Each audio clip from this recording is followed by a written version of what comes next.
Ladies and gentlemen, African Caribbean churches in the United Kingdom, in collaboration with the University of the West Indies, are pleased to present History, Heritage and Identity, an Education for Transformation Symposium series. Today's conversation, balancing the scales for economic justice and wealth creation.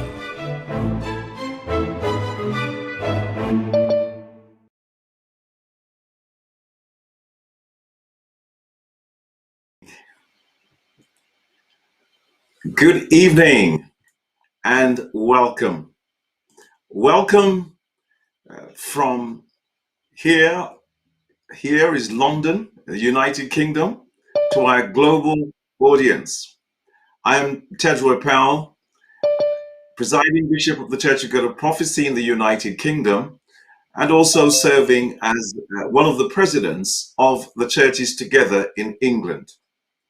It is indeed my pleasure to convene this third Heritage and Identity Symposium in our running series of public conversations since November of last year. What is the purpose of this? Well, our purpose is to interrogate, raise awareness, and propose solutions to pertinent issues within our country's social policy and infrastructure, which are relevant to the lives and welfare of the people of African Caribbean descent living in the United Kingdom and across the world. This cannot and could not and will not be a conversation just among the churches. We recognize that we need proven scholarship. We need to demonstrate a commitment, a hardened heart and passion to serve people everywhere. And so we have collaborated and still collaborate with the University of the West Indies. We looked at the issues of cultural identity, then in the spring in April 22. We considered our people of Caribbean ancestry may overcome the historical burden of disease from the slave diets of over 400 years of brutal European colonization. Tonight, even as we deliberate on how the scales can balance in the United Kingdom society to achieve economic justice for more people of color, we're acutely aware of our similar fight for justice and survival.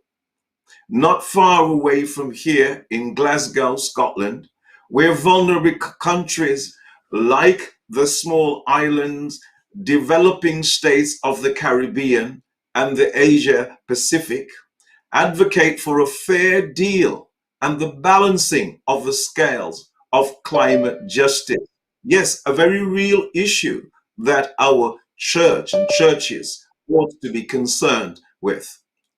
In these challenging times, with the pandemic still a persistent feature of our lives, and poverty and the lack on the rise, we hear a woeful cry from the hearts of so many. We want justice. Yes, we want justice.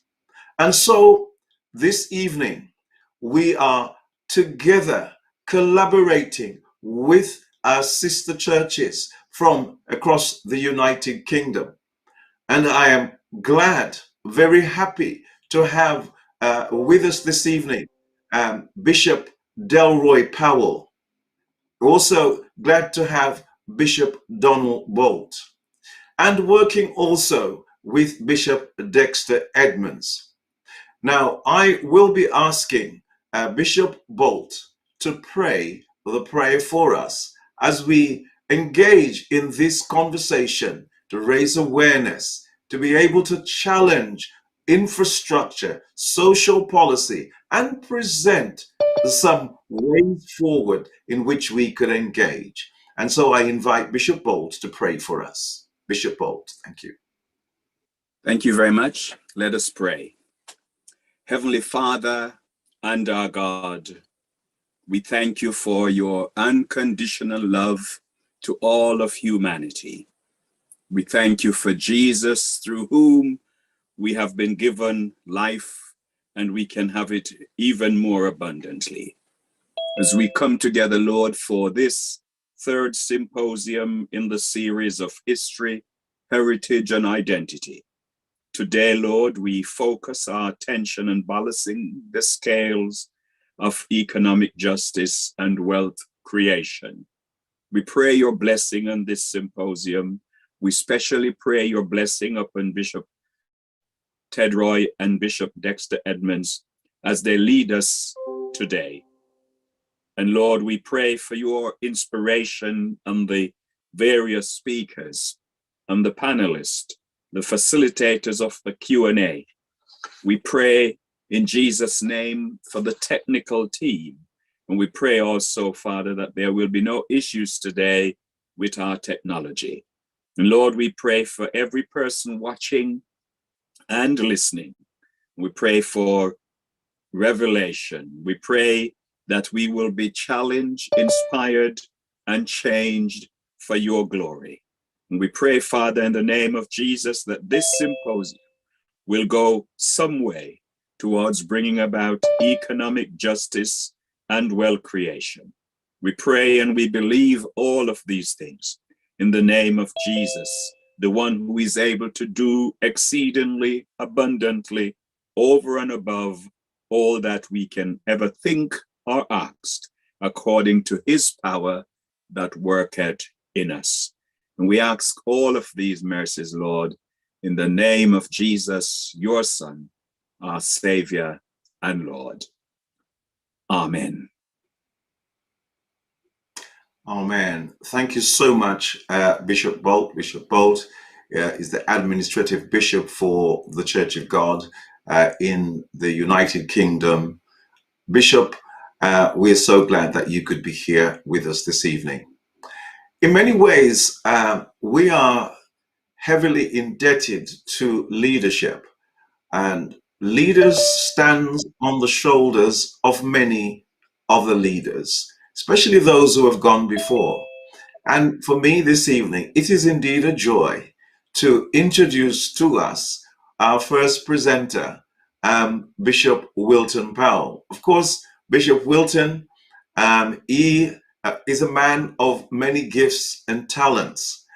He is my brother, and I have the greatest respect and admiration for him.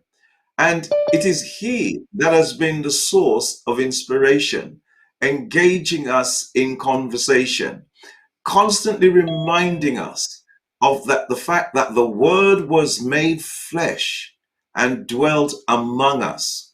And as such, when Christ came on Missio Deo to be relevant, to touch the world, to transform the world, then his body, the church, has a responsibility. And so Bishop Wilton has constantly encouraged us, motivated us, and to address all the themes that impacts our lives. And yes, he was very much at the heart of this theme this evening, balancing the scales, pursuing economic justice and wealth creation. Now, when we reflect on Proverbs chapter 11, simply says, an unjust balance is an abomination to the Lord. Bishop Wilton, it is indeed a great pleasure to introduce you this evening. Thank you. Thank you, Bishop Ted Roy, for that introduction.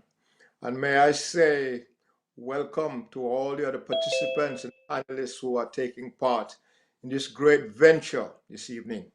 My task is one of setting a framework for a discussion, for a pursuit of an argument which has been on issues that have persisted for over 2,000 years.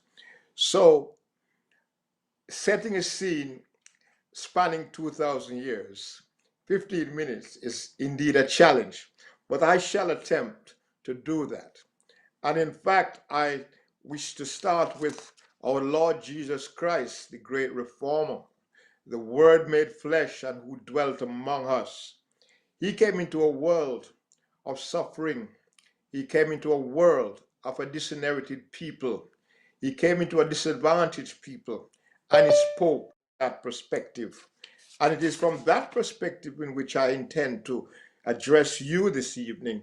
And the passage I wish to use as an initiation for this discourse is to be found in St. Matthew, the 6th chapter, verses 11 to 12. He said, "Give us this day our daily bread."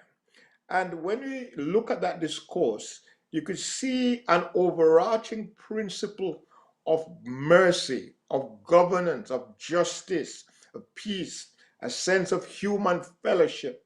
But not only did he speak about give us bread, but he also mentioned the human relationship with respect to debts. How do we deal with our debtors and all of the necessaries that are involved with economy?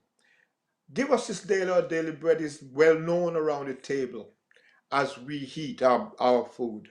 But yet, if we reflect in a deeper sense in the terms of human family, give us this day our daily bread is a universal economic appeal to humanity, speaking of justice, mercy, and goodness, and the sense of sharing, the sense of fellowship, and all that is involved. And debt and debtors we know is embedded in scriptures from the foundation of the Hebrew society, and how the debtors are treated was also a reflection of the quality of life in that society. But as I look at it, we realize that dealing with debt, dealing with the bread, dealing with the economy has always been a challenge for humanity. So therefore, as Jesus outlined the overarching principle as we find in St. Matthew 6, but yet when we go to Acts 6 chapter, when the early church in its infancy begin to grow and the numbers begin to multiply, there was an argument that was developed there when it was said among the Hellenists and also the Hebrew, a strife had been developed, which essentially said that one group was taking advantage of another. And the first instance of a church being restructured, the first instance of a business meeting, a business conference to reschedule the organization was how do we ensure that all constituents of the church be treated fairly? And that really is a message for our world. That is a message for our community. And that essentially is what the balancing the scales really means.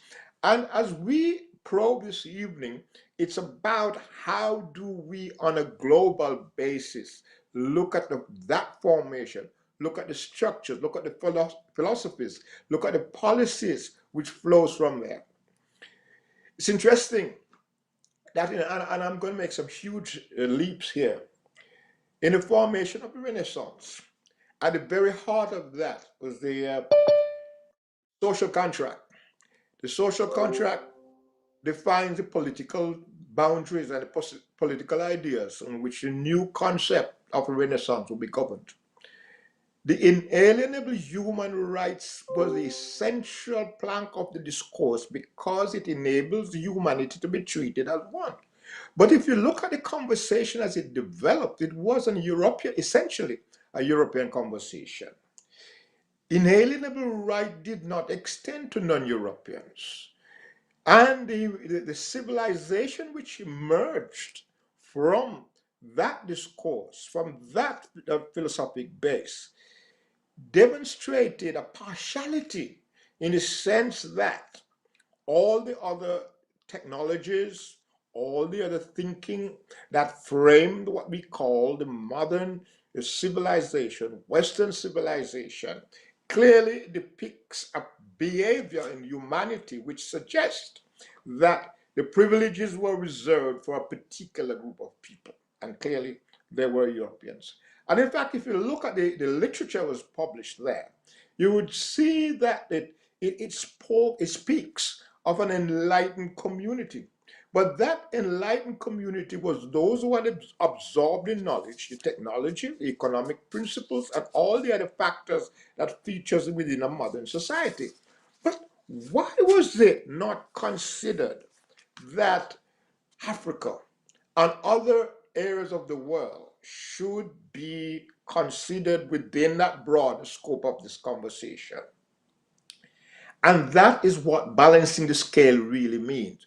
And as we probe this evening, we will, for example, as we consider the transatlantic chattel slavery, it was seen that this was essentially man being placed on the table, man being made property of another human being, to be treated as an animal, to be treated as something without the consciousness and instinct of intellect, and could be traded freely. Therefore, we are here to consider these features in the modern society. Why was it necessary that Europe models a society, and that society was not, the inalienable human rights were not transferred to that wider context of life? Why was it considered necessary that fault lines be developed? In fact, when you look at all the major writers, and in fact, if we go, writers, for example, Niall Ferguson had argued that there are huge fault lines within Western civilization. Beckles MacD supports that argument.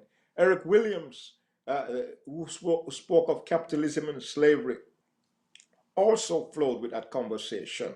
Thomas Piketty, who spoke of capitalism and ideology, also is in that. Joseph Stiglitz, a modern economist, also stays with the idea. So therefore, it is for us, and in fact, one of the sad features of the chattel slavery was the church, the established church, the historical church, did not wholeheartedly oppose the argument of human being made property, and to a large extent participated in the enterprise of that and profited by it. What should we do as Christians today in this conversation? How do we place it on the table, and how does this address itself in the modern context? We have seen recently in Scotland the whole discussion of the environmental issues, and we can see how the environment, the exploitation of the industrialization has impacted the global structure. Ecostructure has been impacted by the attitude to capitalism. Our world is now being reformed and reshaped by the global community. And we are now looking at a new day, a reform stage. But we're back to another argument. Why was it considered necessary that a stimulus be given to all the planters and the industrialists when slavery was abolished, and yet that stimulus did not apply to the Africans? These are some of the issues that we must, and clearly form the structure of our discussion. And today, we as a church must call on the wider church to look at it, the evangelical church, the historical church, the established church, and all the community must face this argument. It's an argument, white history, black history, global history, and we as a people must today support this argument. And I say, balancing the scale is something that we cannot avoid. It's an ongoing discussion and should be developed. Thank you. Thank you. Thank you so much, Bishop Wilton, for setting a very fitting context in which we could proceed this evening, raising a number of very pertinent issues. There may be those who would argue 400 plus years ago, why do we now need to deal with it? You've laid out the constructs in which we could engage from that time span till now, because the fault lines are still here today in our societies, whether we're in Western Europe or we are in the other side of the Atlantic. Those issues are still before us. And yes, ashamedly, it must be said, it does even impact us within the body of Christ.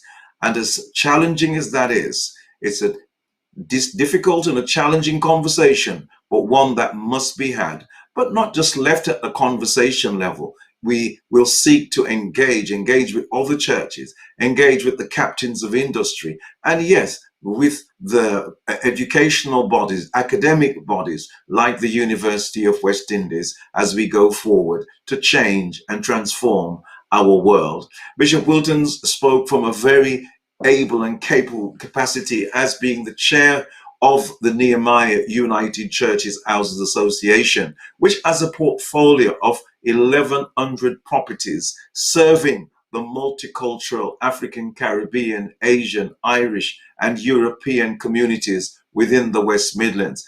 This vision for Nehemiah came out of a heart to transform our communities. Oftentimes we hear it being said, what is the church doing?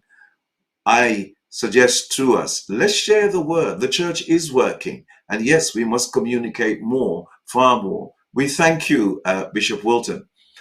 And now we will proceed to the rest of the program. And we are delighted, as mentioned, to have with us Bishop Dexter Edmonds, the administrative bishop for Bethel United Apostolic Church. Bishop Edmonds is one of the energetic members of our team, and he works well with us. He has a passion to see a change in our community. And we also have Lady Davinia Ogila. Davinia is a high achiever. She works at the very highest level of business, at a directorship level. She has a global portfolio. She understands the terrain of business and is able to sit at any table at any level. And so it's a joy and a pleasure to have Davinia with us this evening. And so it gives me great pleasure to turn over to Bishop Edmonds. Thank you. Thank you so much, Bishop Powell. I appreciate your words of welcome. I am delighted to be able to participate as a co-host with Davinia this symposium this evening. And on behalf of all of our brothers and sisters here at the Bethel United Church of Jesus Christ Apostolic here in the UK, I want to say greetings from us to you and how much I'm looking forward to what will transpire here this evening.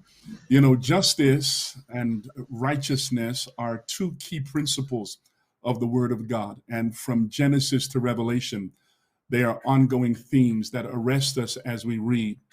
You know, in August 28th, 1963, a 35-year-old Baptist preacher by the name of Dr. Martin Luther King stood on the steps of the U.S. Capitol and made what many have determined to be the most important and impactful speech of the 20th century. And as part of that speech, he quoted the Old Testament prophet Amos. And in that great speech, he quotes Amos as saying, "Let judgment run down as waters and righteousness as a mighty stream." It is clear that the Word of God is pointing all of us that desire to be righteous, that we must also be just. The theme continues in Psalms 82 and verse number 3, where the psalmist, he also wants us to know that that justice rather, is a clear indication of what we are to do. Defend the poor, the psalmist says, and justice to the afflicted and to the needy. And this is the rallying call and the heartbeat of why we are here this evening to be part of this symposium. So I am delighted, as we've said before, to be co-hosting with Davinia, and I am going to hand over to her now, and she will continue from this point. Davinia? Thank you, Bishop Dexter, and good evening, good afternoon to all involved in this forum today. Thank you for raising those themes, Bishop Dexter, around justice. You know, justice is something that we all hope for and believe that, you know, we have a right to. And so is the matter of generational wealth. From the times of the Windrush migration to later generations, people of the African Caribbean heritage have sought to settle earn, save, and have a good life in Great Britain. But were the odds of creating and managing wealth in their adopted country too heavily stacked against them? Let's hear how some of their children feel about life in the United Kingdom.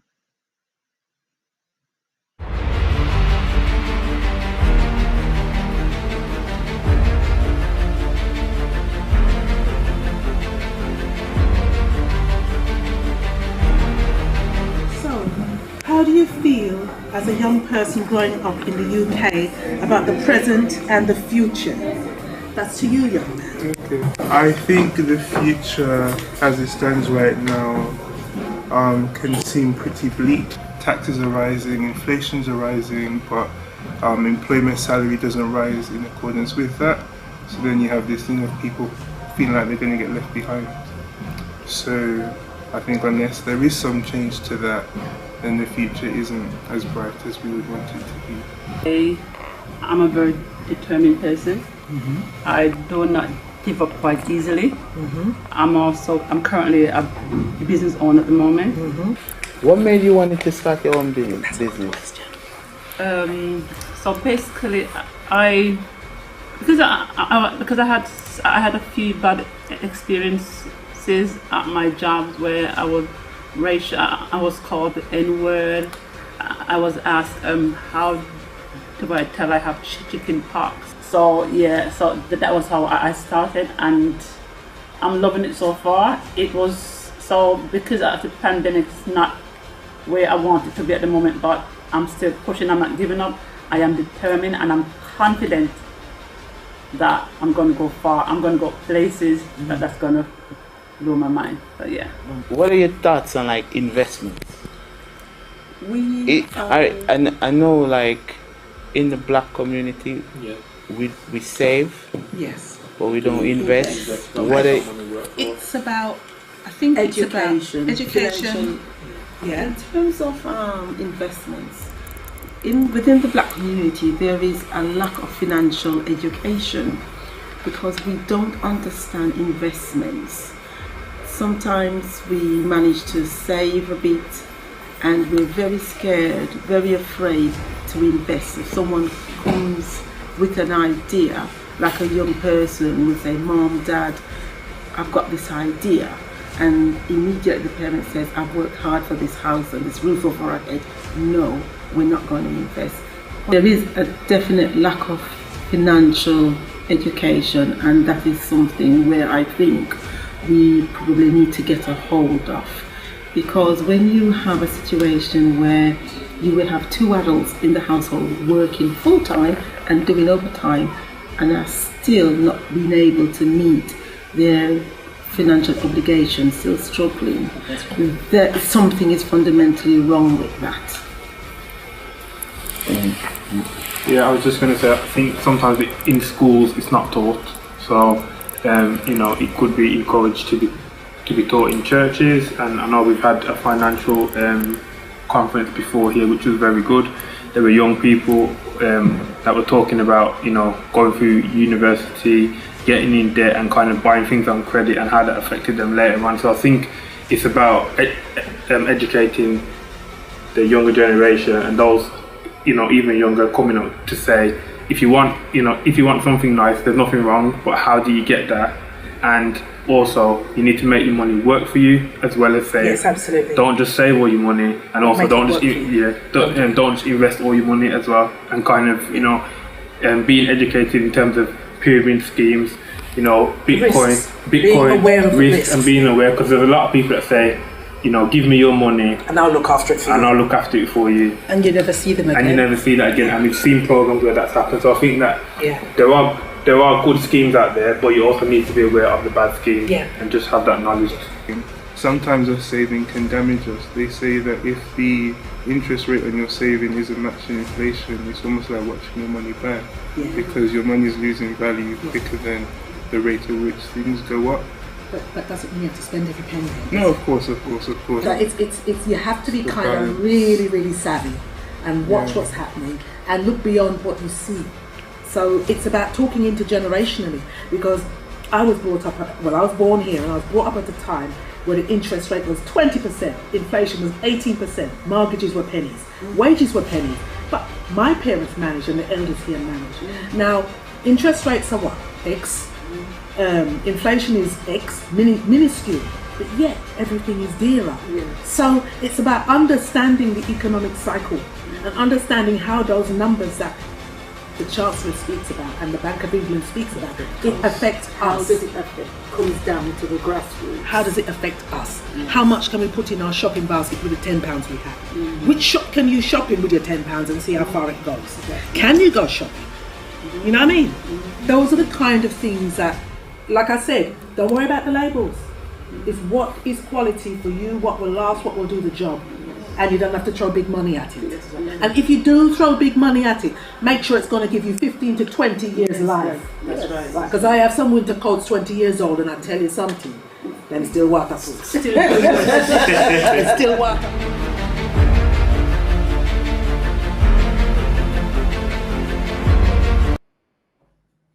Some very interesting insights there on savings and investment, and we appreciate those who share their thoughts with us. Let me introduce now Professor Matthew J. Smith, who is the Professor of History and Director of the Center for the Study of the Legacies of British Slave Ownership at the University College London. He joined the University College after many years working at the University of the West Indies, Mona, in Jamaica, where he was Professor of Caribbean History. His research is pan-Caribbean in scope, with special interest in the 19th and 20th century histories of Haiti and Jamaica. Among his current research projects is a study of the representations and legacies of the Morant Bay Rebellion in Jamaica in 1865, and a social history of Jamaican popular music since the 1950s. We are pleased to welcome to this symposium the Professor Matthew J. Smith. Good day, everyone, and congratulations to the team in Jamaica and the UK for organizing this very important event. I'm pleased to be here with you and to bring some words on behalf of the Center for the Study of the Legacies of British Slavery at UCL, University College London, on the work we're doing and how it fits within some of the bigger questions of reparative justice, but also how Jamaican youth must understand their history as part of their empowerment in the contemporary period.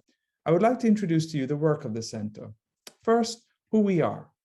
The Center grew out of a 2009 project started at UCL by a group of historians led by Professor Catherine Hall. The purpose of the work then, in its initial phase, was to understand how race became an embedded concept in contemporary UK society. The answer to this question naturally led them to the study of British slavery. They asked a simple question: why was it that British history and society for so long failing to recognize its participation in racial slavery, telling instead a story of abolition, the famous Wilberforce story of how Britain led the global anti-slavery movement? There was a connected question to this one. How did this national story obscure the way racism had become institutionalized in Britain today? Students of slavery and race in the English-speaking Caribbean may find the question fairly rhetorical. Ever since Eric Williams opened up the entire field of Caribbean history with his book Capitalism and Slavery in 1944, we have understood slavery was indeed far more vital to the building of modern Britain in its wealth and in its prejudices than the national story of abolition indicates. What the UCL team set out to do was to prove this. To do so, they looked at the records of the compensation payments made to slave owners at emancipation in the 1830s. At that time, people connected to slavery in objection to the Parliament's intention to abolish the oppressive institution petitioned and won reparations for their loss of property, which meant human beings that they owned. The sum was an enormous £20 million in 1838, which is an extraordinary amount today in the 21st century. These records had been used for generations by historians, but never systematically analyzed or presented to the public.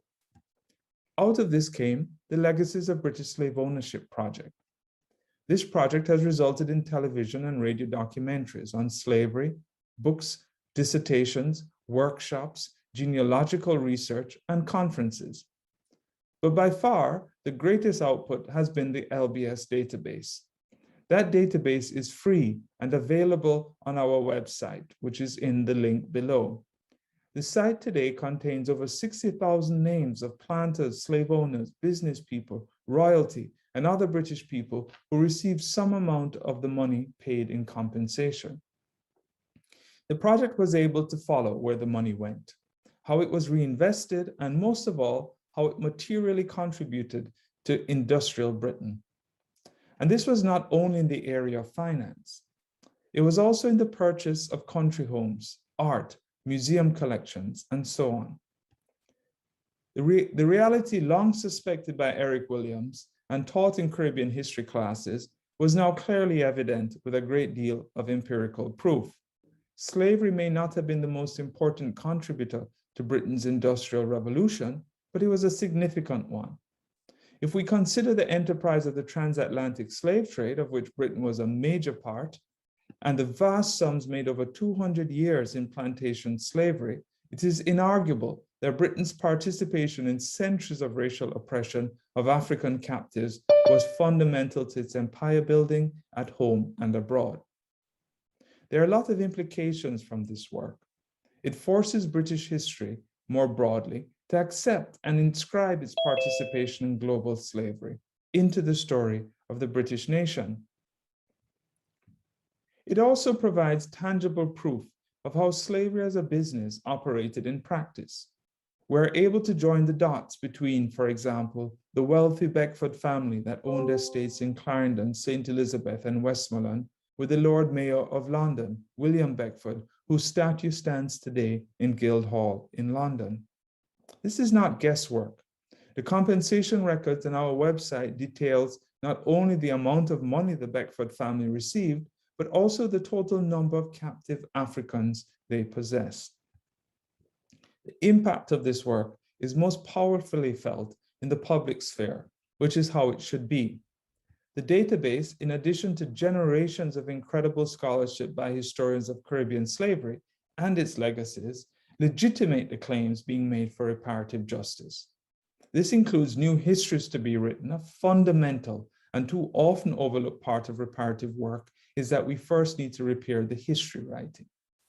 It also includes claims for statues to be taken down, and many of the campaigns that have been launched even before 2020 to take down statues in London that honor traders in the transatlantic slave trade and owners of people have relied heavily on the work of the LBS database. And of course, it includes work on financial reparations to descendants of the enslaved. And again here, the evidence provided by the LBS database is crucial. This is ongoing and important work, but for us, it is not where we see our work remaining. As historians committed passionately to knowledge of the past being essential for contemporary empowerment, we regard the story of slave ownership and compensation as critical but incomplete. The story of British slavery will never be complete until we understand the lives of the people forced from their native continent to an artificial society like Jamaica to work for life in unfree and brutal labor for the profit of another racial group. The story of the history of modern racism is incomplete if we don't connect the history of British colonial slavery to the history of racial subjugation through the experiences of the enslaved. Our new phase of work, which is far more ambitious than anything previously done, seeks to do just that. We want to harness the power of the digital technologies that were at the heart of the compensation database to document the lives of the enslaved people. This is a major project. It is also a difficult one. Planters were business people and as such kept detailed records of their estates. Governments did the same for their colonies in the Caribbean and in London. So the paper trail is luminous for them and less clear for the vast majority of enslaved people. But this does not mean what exists cannot, when systematically analyzed, when creatively integrated and presented, tell us a lot. We're focusing on Jamaica in this next project, which we have titled Valuable Lives, Black on Freedom and the Collapse of British Slavery in Jamaica. We will look at the existing records that mention, list, document enslaved people, and create a database of their lives. For us, there are multiple objectives to be achieved here. We can, for example, be better able to understand the genealogies of Black Jamaicans. We can see how communities evolved over time. We can better understand at a granular level resistance to slavery.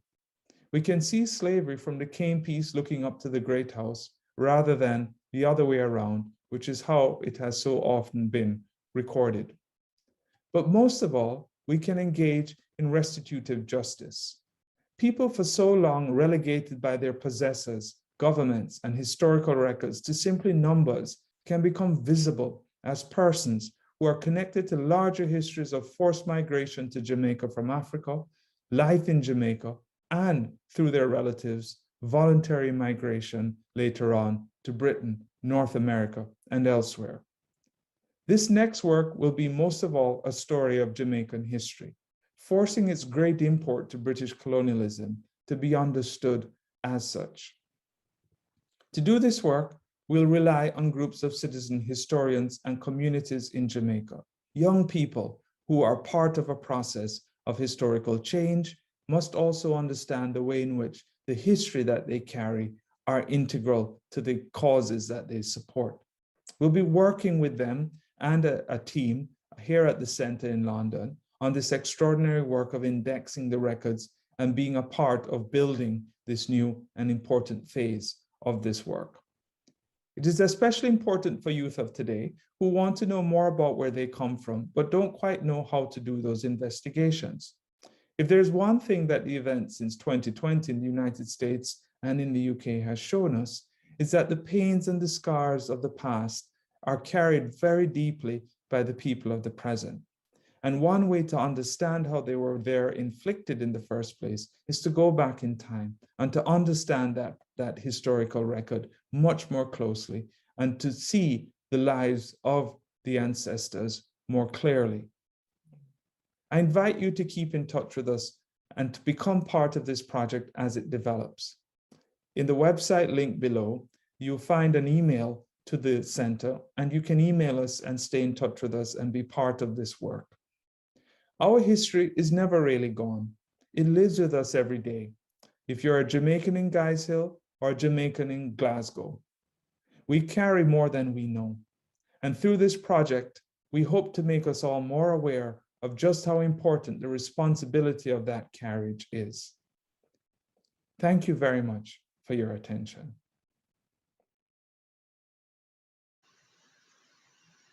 Wow. That's my initial response to that presentation by Professor Smith.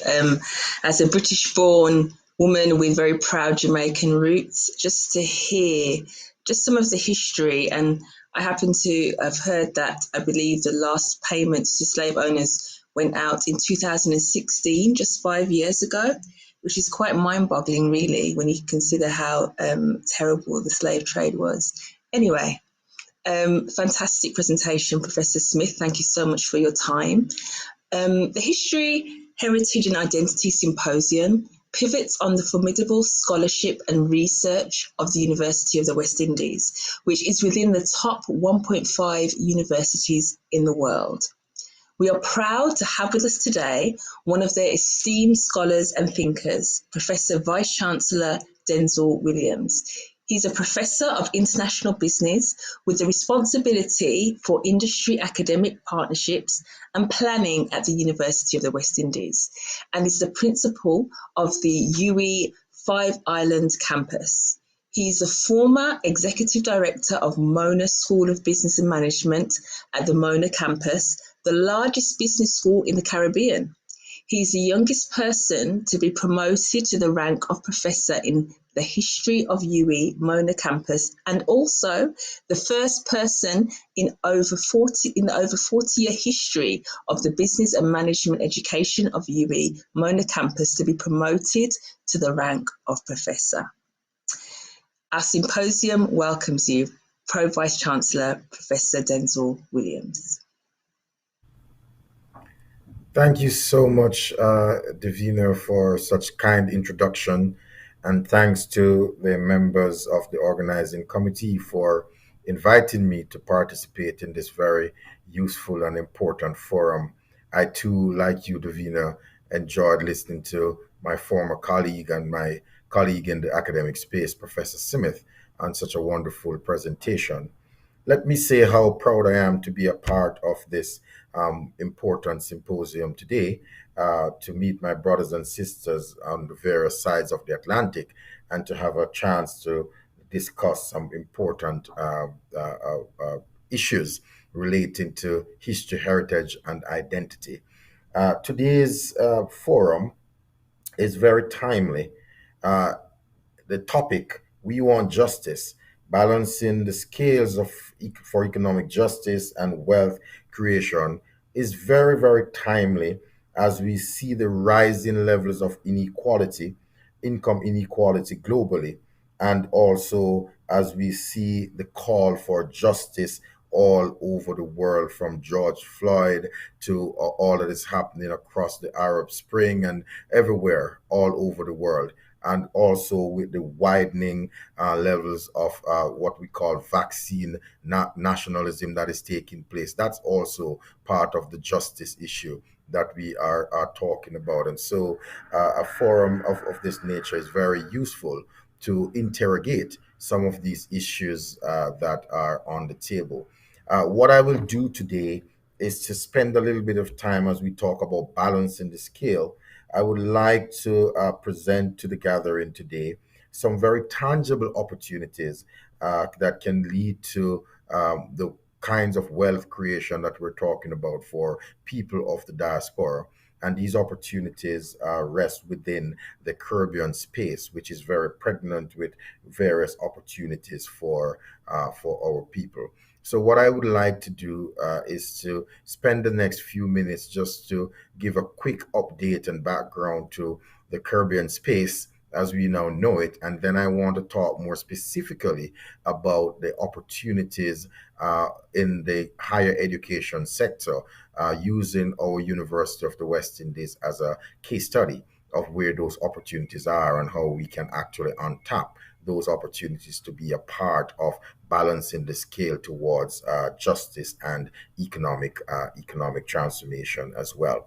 So, if I were to just quickly title my presentation, I would say that I want to speak about creating wealth through partnerships, opportunities for our Caribbean diaspora.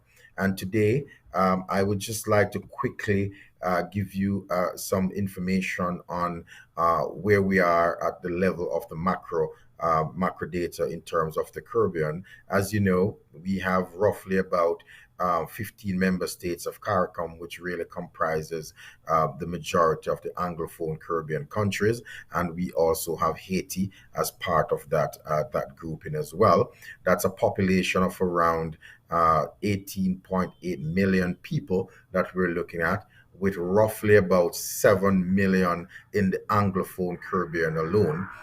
So if you exclude Haiti from the numbers, you were talking about roughly 7 million people in the English-speaking Caribbean. If we combine Haiti, we're talking about roughly 18.8, 19 million people.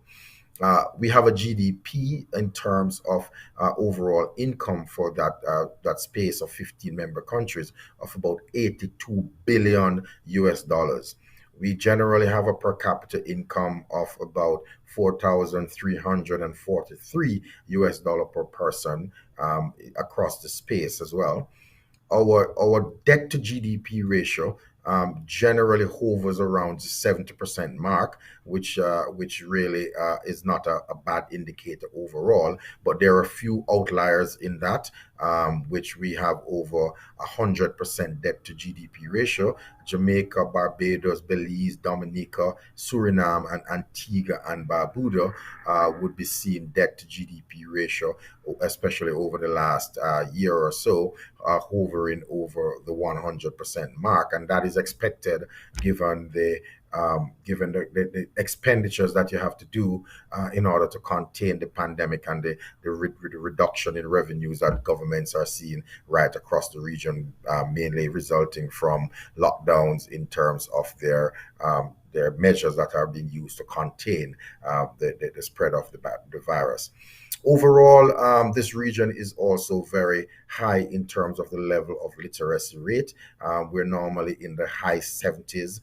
Some countries recording, like Guyana, up to about 95% literacy rate. Life expectancy is also pretty high, thanks again to the tremendous efforts that our public policymakers have worked on and put in place.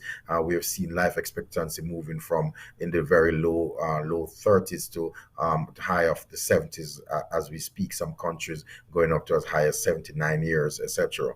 Generally, the Caribbean space, as you know, is also in what is called a high human development index category, which sometimes doesn't work to our advantage because we're seen as a set of wealthy countries when there are some general structural vulnerabilities that we face, and we can't get the kind of global support for them because of where we are ranked. So that's another discussion that we need to have in terms of how we look at our human development. But generally, we are ranked in terms of the medium to high human development index as well.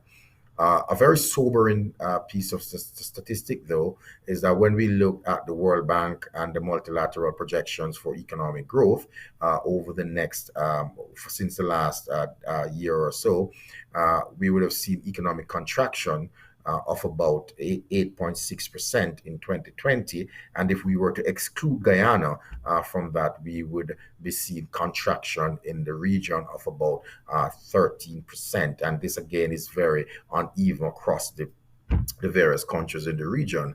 But that is really a sobering piece of statistic, because what you would see here is that the pandemic would have had a devastating economic consequences for these small island states, and therefore economic contraction would lead to a number of other spin-offs in terms of high unemployment, greater levels of inequality, high levels of poverty, etc.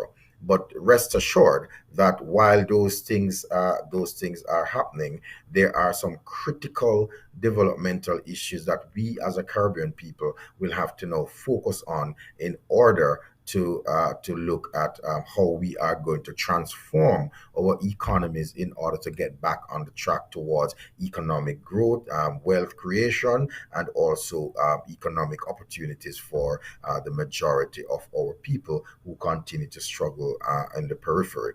So it is really critical that as we look at the broad economic landscape and recognize where the Caribbean is situated at the moment in terms of its economic performance, and also its social performance in terms of its human development indices and its literacy rate and all those kinds of numbers.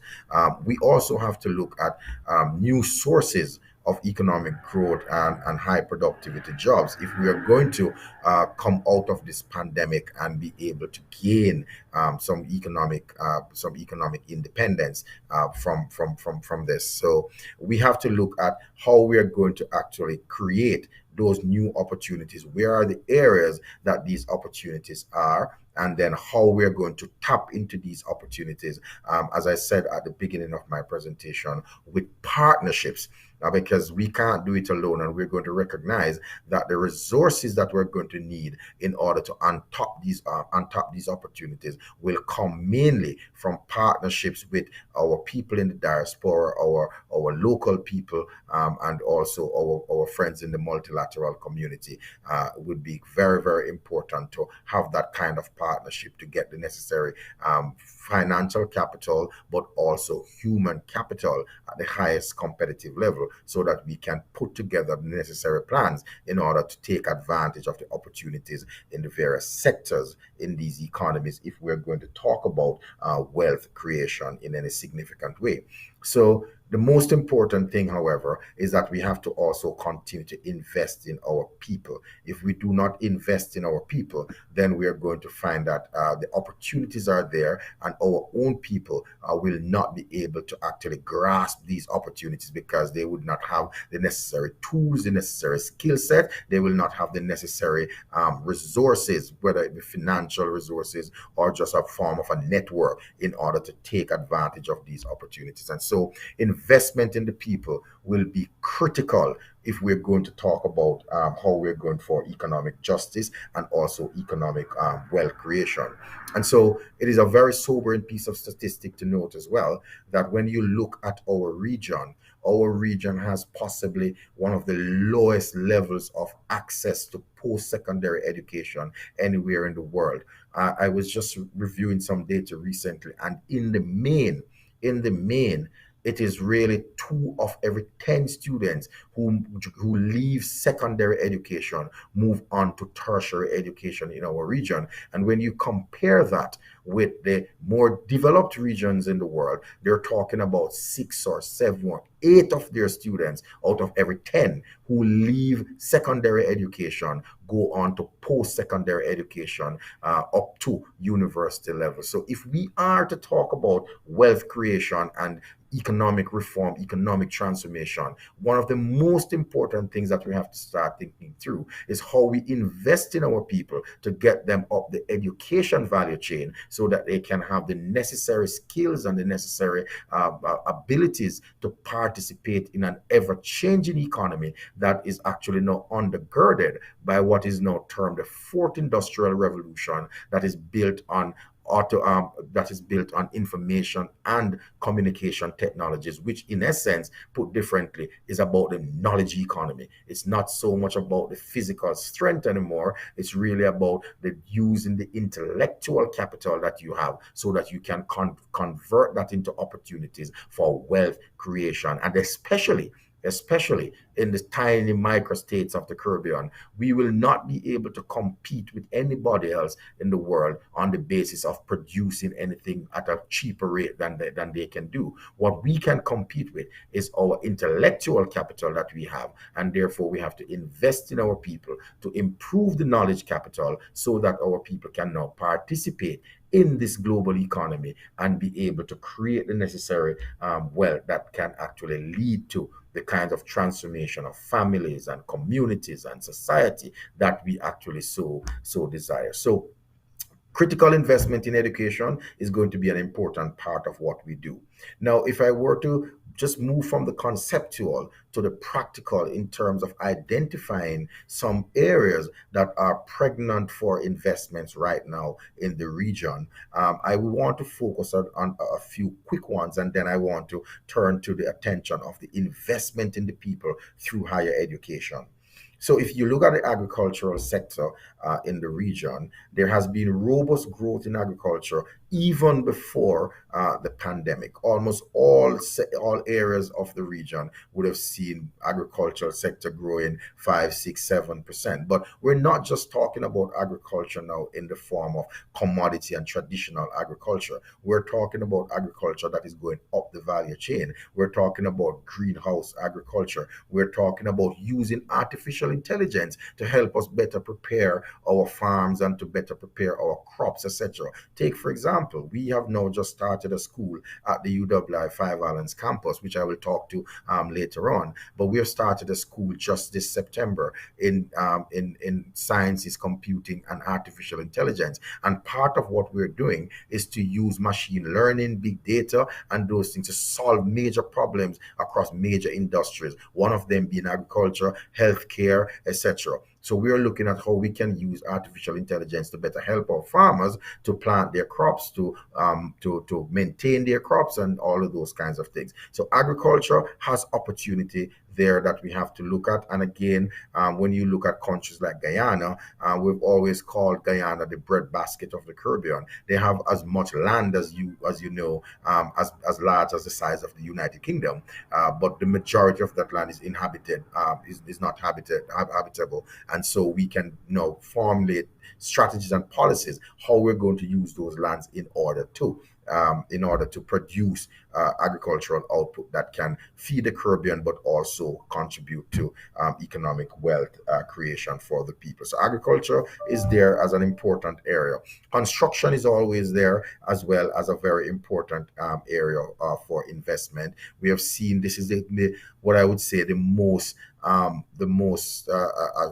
strongest sector in during and before the pandemic in terms of its growth and development. In even the case of Jamaica, for example, when all other sectors were seeing significant declines because of the pandemic, the construction sector is the only sector that would have recorded significant growth in terms of its output there. And the projection is that this will continue to be positive going forward. So construction sector is also a very important area there. We also see emerging opportunities in what we now call the blue and the orange economy. As you know, most of these small island states, their ocean mass is much larger than the land size that they actually operate on now. A simple piece of statistic: Barbados, for example, the Barbados ownership of ocean resources, it is said that there are 441 times greater than the land mass on which the Barbadian economy is now actually located. So if you're starting to think of the power of the ocean, we can see where we have various kinds of entrepreneurial activities that we can now starting to do with our ocean economies and with our ocean and stuff like that. So I've heard one prime minister describe the Caribbean states now as ocean states, not so much as small city states, because if you take our ocean resources and add them to our land resources, we are going to be a much larger, much greater economic power than we are now. So again, there are opportunities in the blue economy that we can now start to think about. Interestingly, at the Five Islands campus, we are now in negotiation with our partners in the Association of Commonwealth Universities and other areas to develop what we call a Center for Oceanography and the Blue Economy. And that center is going to be a major capacity building center for the region and beyond, to help small economies now to see themselves as not only a set of economies on land, but where there are resources in the ocean that they can use to build their ocean economies and get entrepreneurial activities coming through those as well. And similarly, the orange economy, as you know, the creative sector is such an important part of what we do. And as you know, people always say, if you want creativity, look to Caribbean people. So we have to use our creativity as part of the economic wealth creation that we are talking about. So there are opportunities there, emerging opportunities in terms of climate adaptation, in investment in climate and connectivity and safeguarding the environment. There are lots of opportunities around these areas that would be ripe for investment from our diaspora community. But importantly, I think one of the most I would say low-hanging fruits, as we normally call it, that we now see opportunities for investment and wealth creation is in the higher education sector. As Davina said in the introduction, our University of the West Indies is now among the top 1.5% of best universities globally. So when we are ranked by Times Higher Education, which is considered to be one of the most prestigious ranking agencies for universities and higher educational institutions globally, this year in 2022, or 2022 ranking, sorry, when we got our results, we would have seen the UWI moved up almost 100 places from where it was in 2021, in the 2021 ranking. Now, this is really a testimony to the hard work of the faculty, the administrators, the staff, and everyone, all our stakeholders who are involved in really helping the university to continue to build the kinds of human capital that I talked about that is needed for the transformation of our economies. Now, our UWI is now positioned to take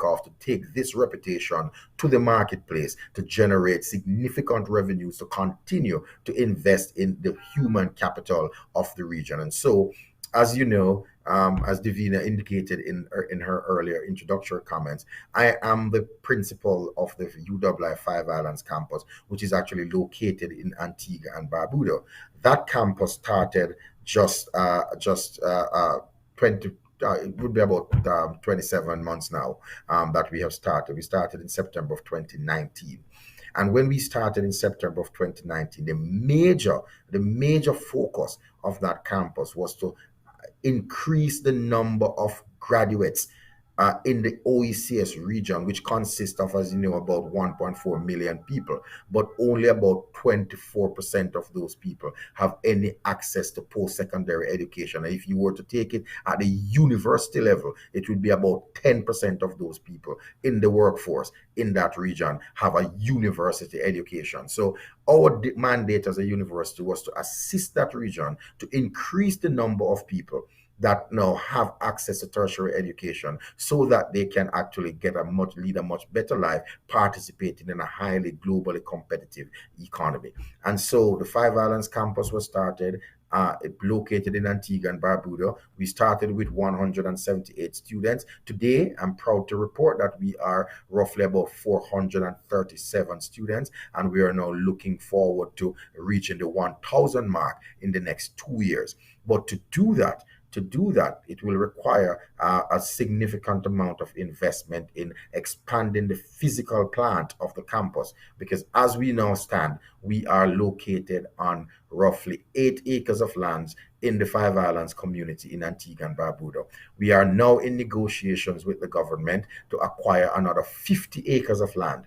And to acquire those 50 acres of land, the idea is that we're going to build the physical infrastructure of the campus, so that we should, over the next decade or so, be accommodating roughly about 5,000 students that we were targeting, with a mix of about 75% regional and national, and then another 25% international students, which is actually looking at the global marketplace.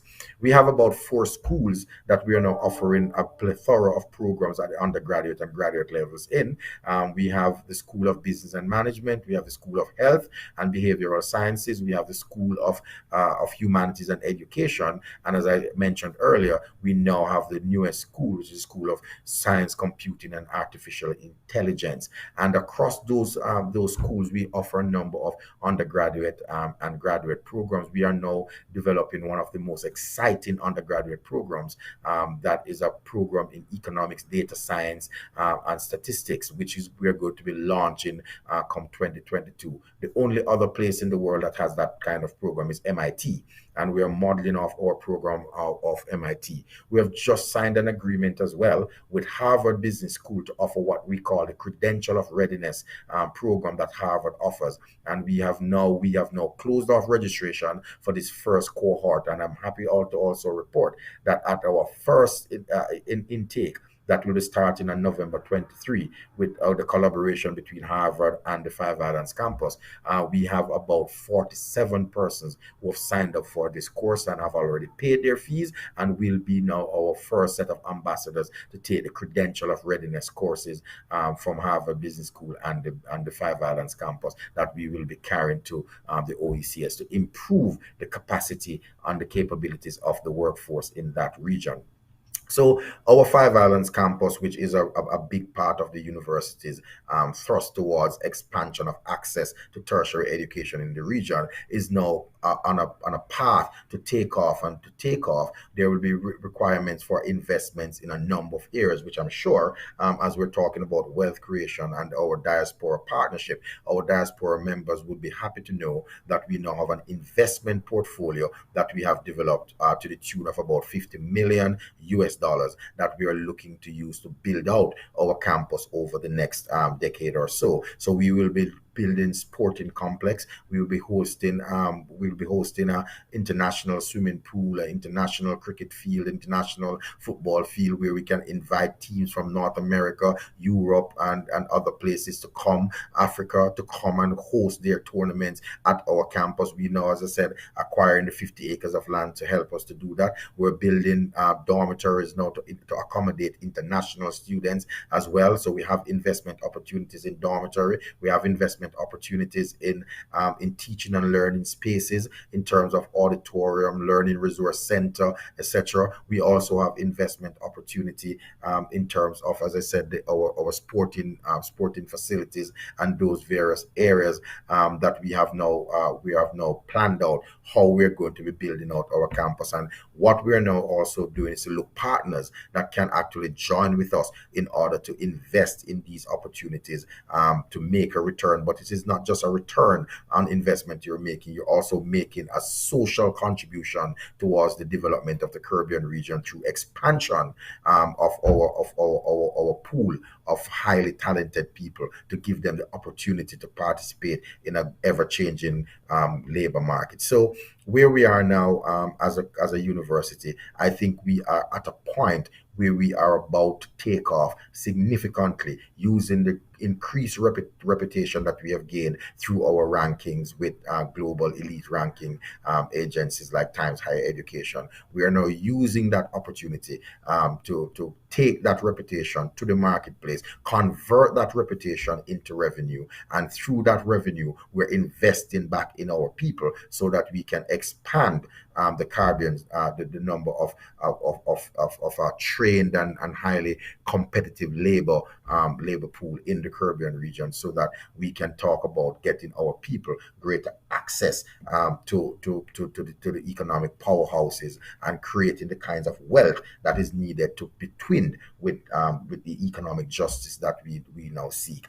So as I close off today, what I would say, colleagues and friends, is that the Caribbean is ripe with opportunities for the diaspora to come and invest in. But most importantly, it is not just an investment to generate a return and for you to just see your portfolio increasing. It's also a social investment. It is an investment which really fits into the model of social justice, where we are saying we are making a contribution to our society so that our people can actually equip themselves with the necessary skills that are needed to participate in a highly competitive and ever-changing global labor market. And once we give them that opportunity, what we are doing is to give them the opportunity to create wealth so that they can break the cycle of intergenerational poverty. They can break the cycle of economic injustice that has been wrought upon our people. And therefore, the best way to do that is to give them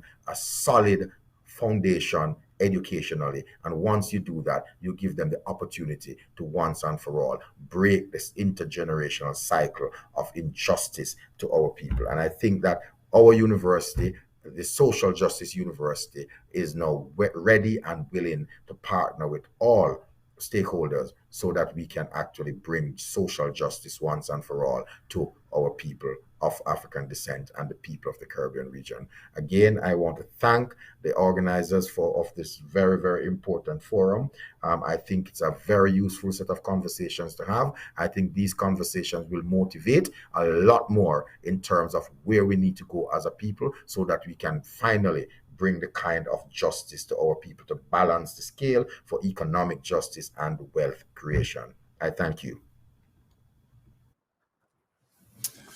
Professor Denzel Williams, thank you so much for your presentation. I am sure were we in an auditorium, you would have received a standing ovation.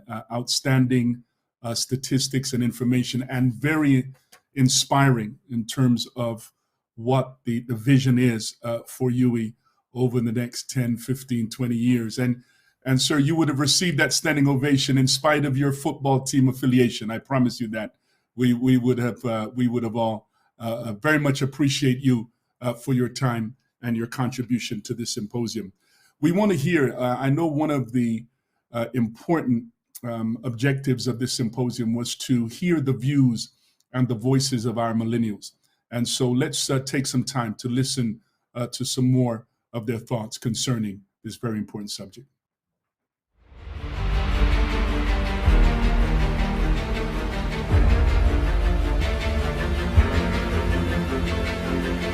Hi, my name's Jasmine, and I am a member of Church of God of Prophecy, and my local church is Restoration House in Manchester, Moss Lane East.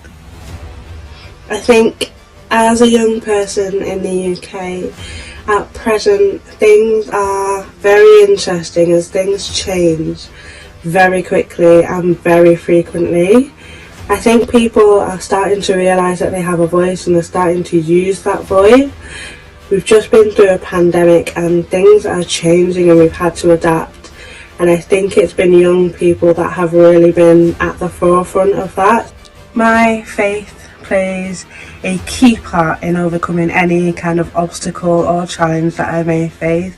It is something that doesn't cost anything but is so valuable, an absolute treasure, because it's got me through things when nothing else helped and nothing else got me through that situation. Hello, my name's Andrina. I am from Birmingham.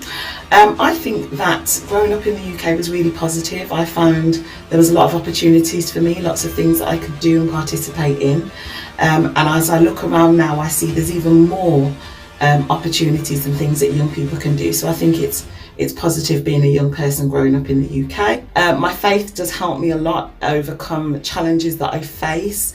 It's kind of like the bedrock of my life. It's the cornerstone. It's what I cling to. It's what I hold to. And God has helped me God has helped me come through a lot of challenges. So yeah, my faith is really, really important to me. And I definitely welcome the church's input. I think anything that churches can do to encourage young people and to improve things for them is really positive. So yeah, I think it's a good idea, a good move. Hello, my name is Sergey and I'm a member of the New Testament Assembly Tooting Church in the United Kingdom. So for me personally, my faith is massive, to be honest. It's massive in negotiating everyday life, to be honest. I feel like for me, when there'll be times where I might be feeling a little bit overwhelmed or might be feeling a little bit just not exactly sure how I'm going to get through the situation that I'm currently in, but because of my grounding, because of my upbringing in the church, I've been saved for a while. I'm super grateful for my faith in God, because it really does kind of focus me back on remembering that I don't have to do everything on my own, that I can lean on God, that I can trust on Him, that I can call upon Him when I am struggling. Hi, my name is Sharon Edwison Henry and I live in Birmingham in the United Kingdom. I was born and raised in Jamaica, so much of my youth was spent in Jamaica. But my young adult years in this country was extremely challenging, because I had to learn very, very quickly how to integrate into a multicultural society. There were a lot of opportunities that were available to me, but I had to work twice as hard. It didn't matter what qualifications I had or the skills I had to go above and beyond if I needed a particular promotion or a particular job, and I found that quite challenging. As a black person, I had to learn how to suppress a lot of my expressive nature, not because I was embarrassed about who I was, but because I needed to survive in a system that I didn't find particularly welcoming. So I had to suppress a lot of my emotions. I didn't want to be labeled as an angry black woman, so I suppressed a lot of who I was in order to get where I wanted to get to. Had it not been for my faith, I would not have been able to be calm. I would not have been able to face the challenges that I faced. I would not have been able to overcome the challenges I have overcome. So thanks to my faith, thanks to the fact that I am a Christian, I have been able to deal with the challenges in a positive way and a professional way.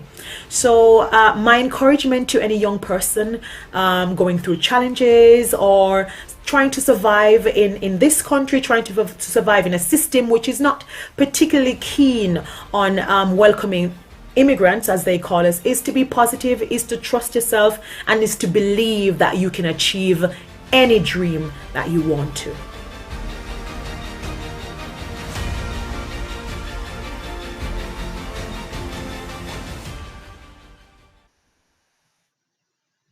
Great to hear the voices of some of our millennials there.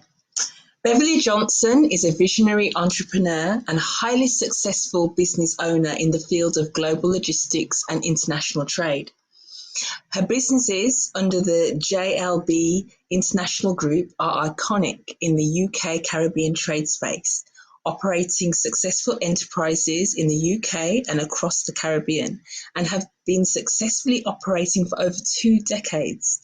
She has been recognised for her sterling contribution to the diaspora in the UK by the Jamaican High Commission, and she was the winner of the Caribbean Idea Marketplace Compete Caribbean IADB Grant Award for 2013 for Innovation and Vision, and the European Federation of Black Women in Business Award, FIBA, in 2007.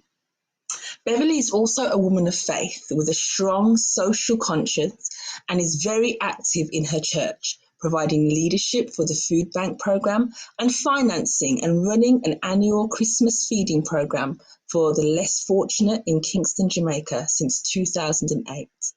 Beverly, over to you. Thank you. Thank you, everyone. Good evening and greetings to my fellow Jamaicans and viewers across the globe who is tuned in to this exciting symposium this afternoon, which looks at our history, our heritage, our identity. I wish to bring a different perspective to the presentation because oftentimes we are of the view that persons with tertiary educations are the only ones that will succeed. What I have found in the years, especially when the United Kingdom recently went through its recession, in an interview with the BBC, I was reminded that it was the small businesses that kept the economies going. And so I want to encourage our viewers today that we need to be doing something different to realize who we can be. We need to become enterprising. And so I'd like to ask you to join me and as I share my story with you. Balancing the scales for economic justice and wealth creation is a timely topic for our people. As we move into who we are, next slide, please. As we move into who we are and how we have approached our economies and the injustices that we've been seeing, I ask the question oftentimes, what must we as a people do to realize transformation against all the social injustices, all the economic injustices, all the ills that we've seen in this society? You must be driven to succeed.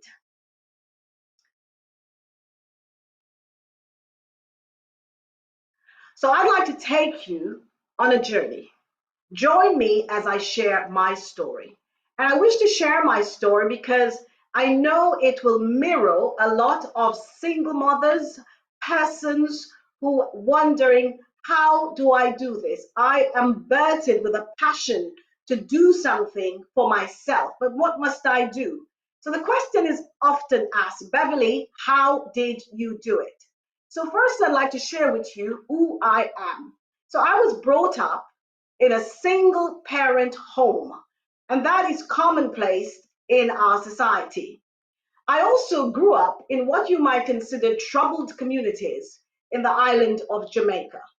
I was also considered to be bright academically, but my mother simply could not have afforded my tertiary education. So I began working at the age of 18 years old in a pharmacy in Jamaica. I then became a single mother by the time I was age 20 years old. Does that sound a lot like what you have been going through? But there is hope. I was able to move along that journey, and don't let your past hold you down. I want you to release yourself and have a drive to succeed. You see, I was always determined and driven to be a successful person. Why?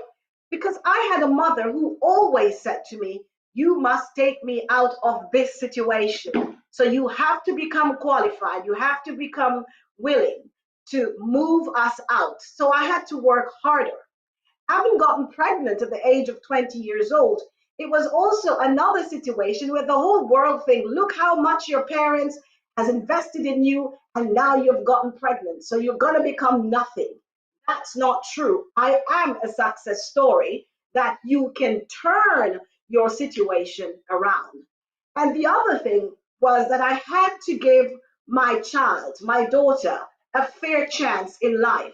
So my drive to succeed had very little to do with me. It had to do with my mother, who had worked so hard, and my child, who had come into this world, who didn't ask to be here, but she was here. So all this is possible because, of course, I believe in God. My faith is fixed on God. My focus, therefore, was to look at all the failures that was around and then place a blinkers over my eyes and said, this must not distract me. I want to be focused on my journey. So my attitude to learning all I could in all my fields of endeavor was what I was about.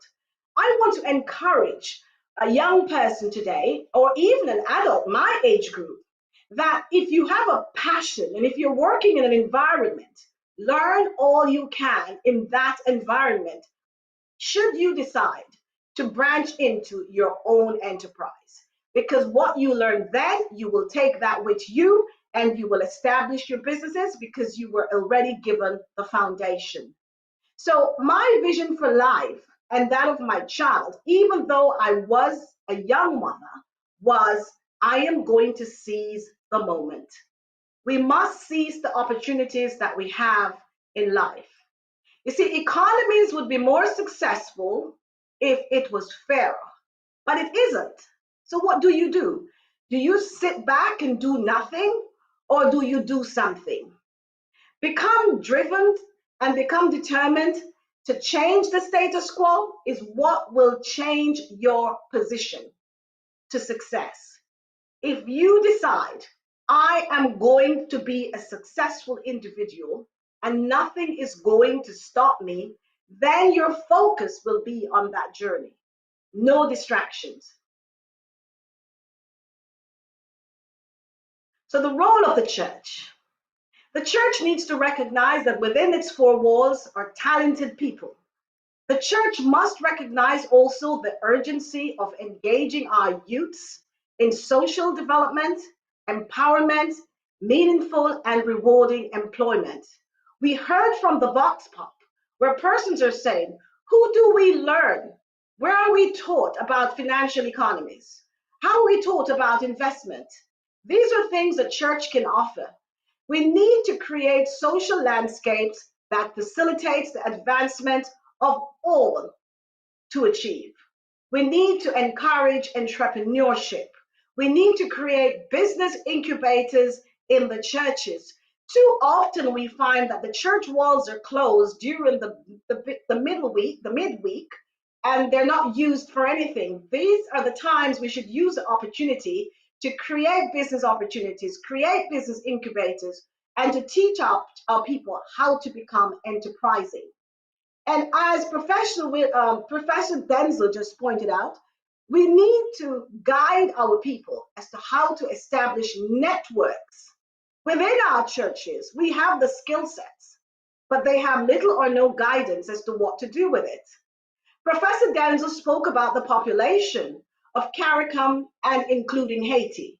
But can I tell you, if we added the population of Central and South America to that data, it goes to show the great opportunities for business that we can achieve right here.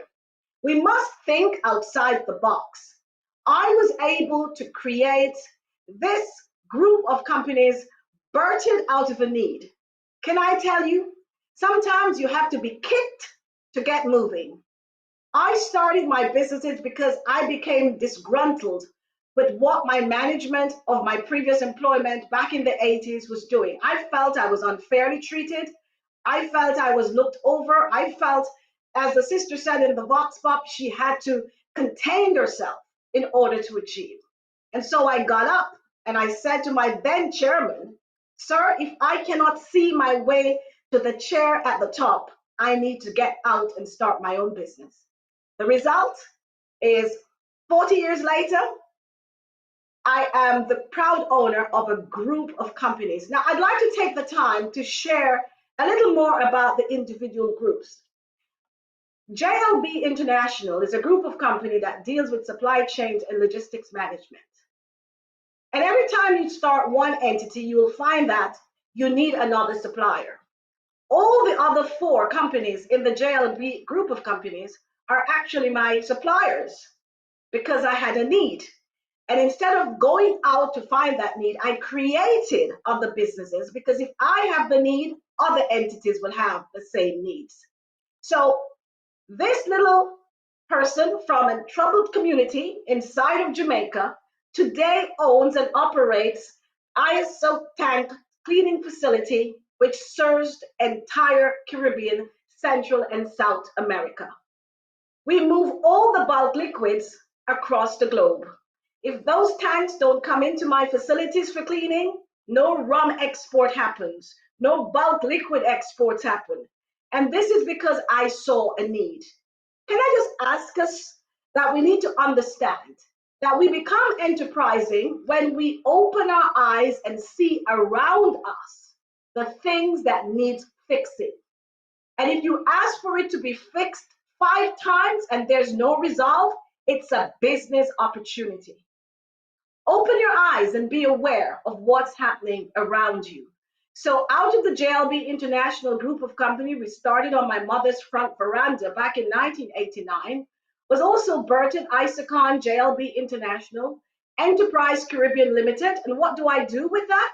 I created a market access for authentic Jamaican Caribbean products into the United Kingdom and Europe.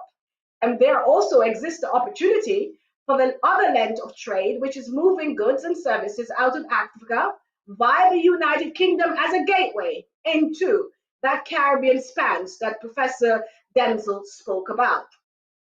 Johnson's International Freight came about because we got so many inquiries about warehousing solutions, about domestic transportation, about freight networking, and so that company was birthed.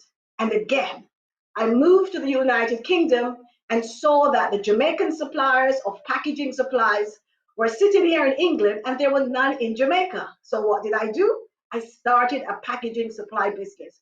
So we presently, through Packaging Plus, supply the Port of Jamaica with all of its packaging, hazardous and dangerous goods labels to move goods and services out of that country.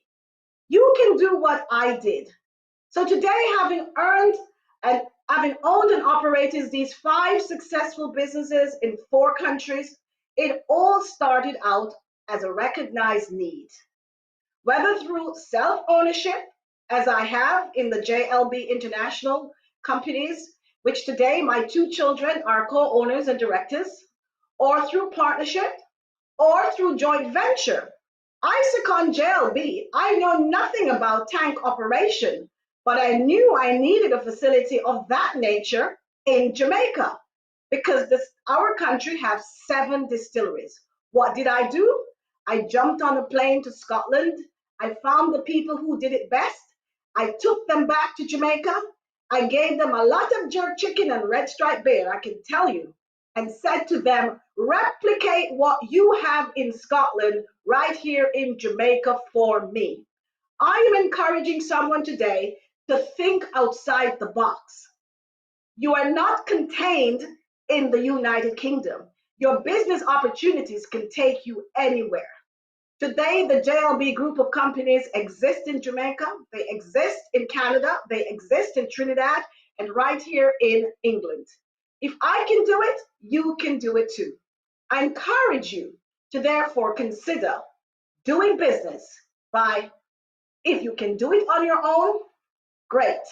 If not, establish partnerships. If not, establish joint ventures and take it further afield where the competition is less and the process of you surviving is far better. So, what would I encourage you to do and what will it take for you to start your enterprises? I encourage you to have a positive attitude to succeed. I further encourage you to be focused and to be driven. I want you to learn your craft. You must be able to do your research. You must have a strategy. You must stay current, and you must have a social presence and an excellent network. So that's what you will need to be successful. And identify what is available to you. As was said, I, Beverly Johnson, and my partner Michael Kane for ISACON JLB, we won the Hillary Clinton Foundation Award for Vision and Innovation. And so we got a grant to start that business. There is opportunity for funding, there's opportunity for grants, there's opportunities for government incentives, there's opportunities through trade agreements, but you must learn your craft. Understand the tax regime in the countries you're doing business with. And more importantly, branding and positioning your business. At this time, I'd like to invite Elliot Myers, who is one of the viewers on this symposium, who is also a business owner here in Birmingham, to give you a brief synopsis of how he got started in business. Elliot. Hello everybody. I don't have a lot of time, so I'm just going to jump straight in. And again, a big thank you for allowing me to speak on this very important topic. So I'm Elliot Myers. I'm the founder of a business called the Affiliate Marketing Advisor that I set up in 2019. It's a marketing agency. I help businesses sell products online. And since 2019, I've managed to help my clients, which have included Google, make over £25 million in sales, which has allowed me to employ a small team of people from my church and family, and support many charities as well that help put money back into our community.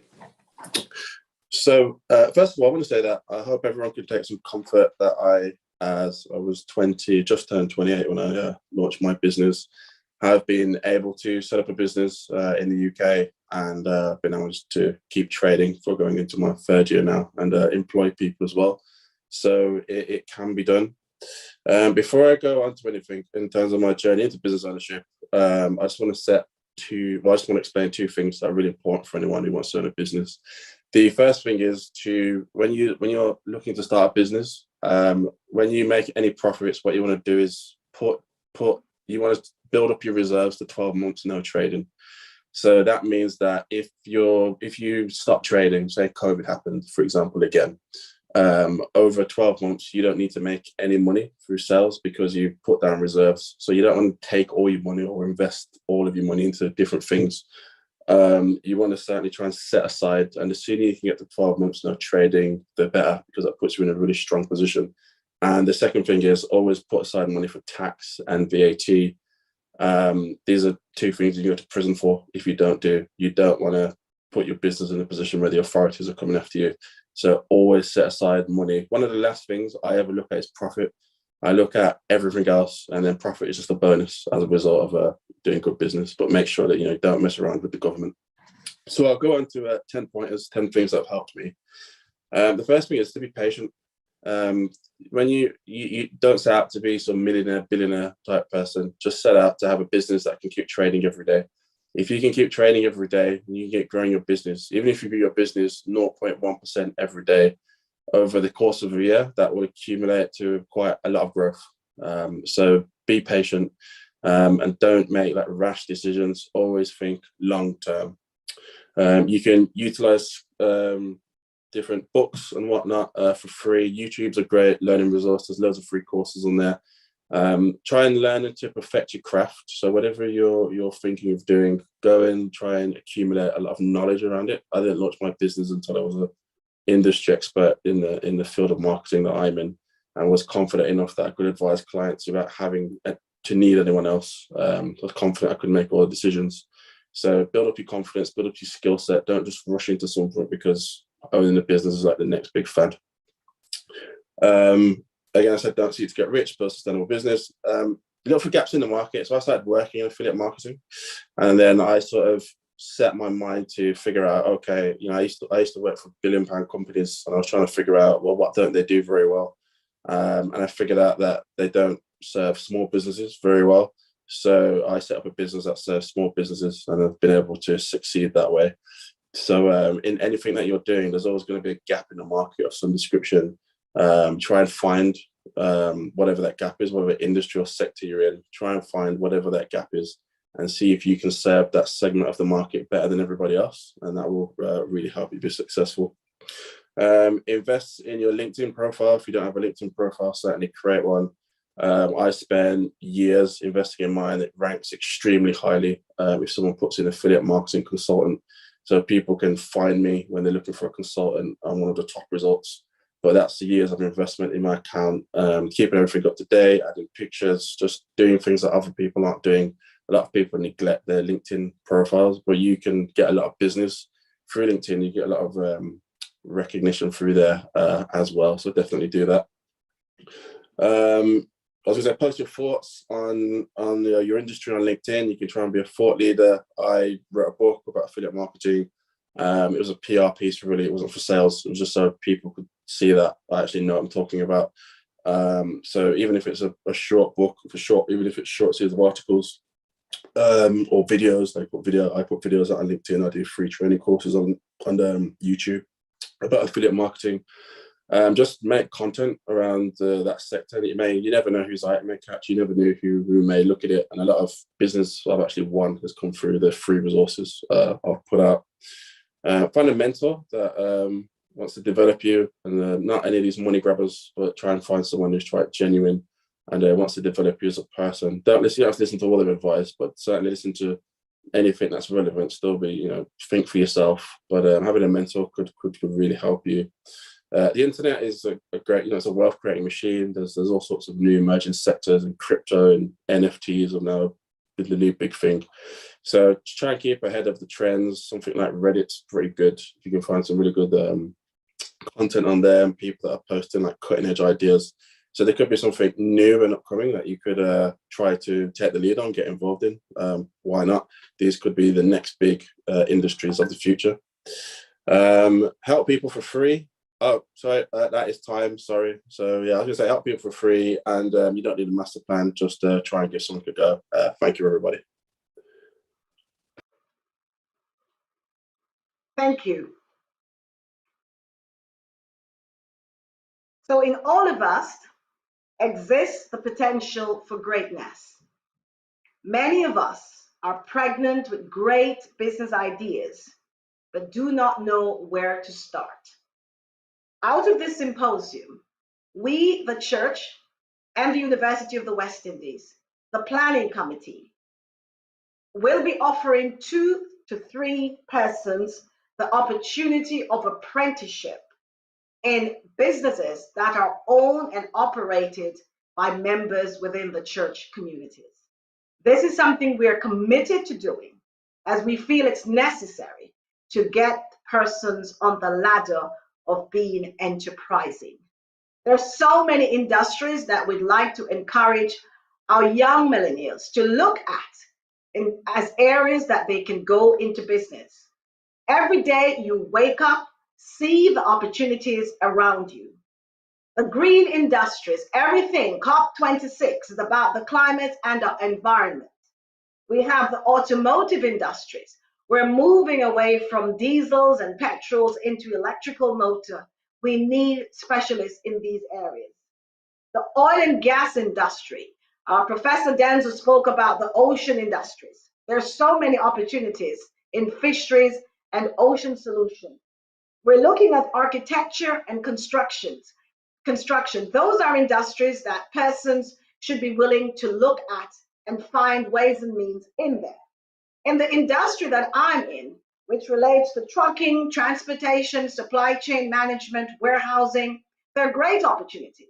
As you can see right here in the United Kingdom, there is a shortage of local road hauliers to move goods, and agriculture.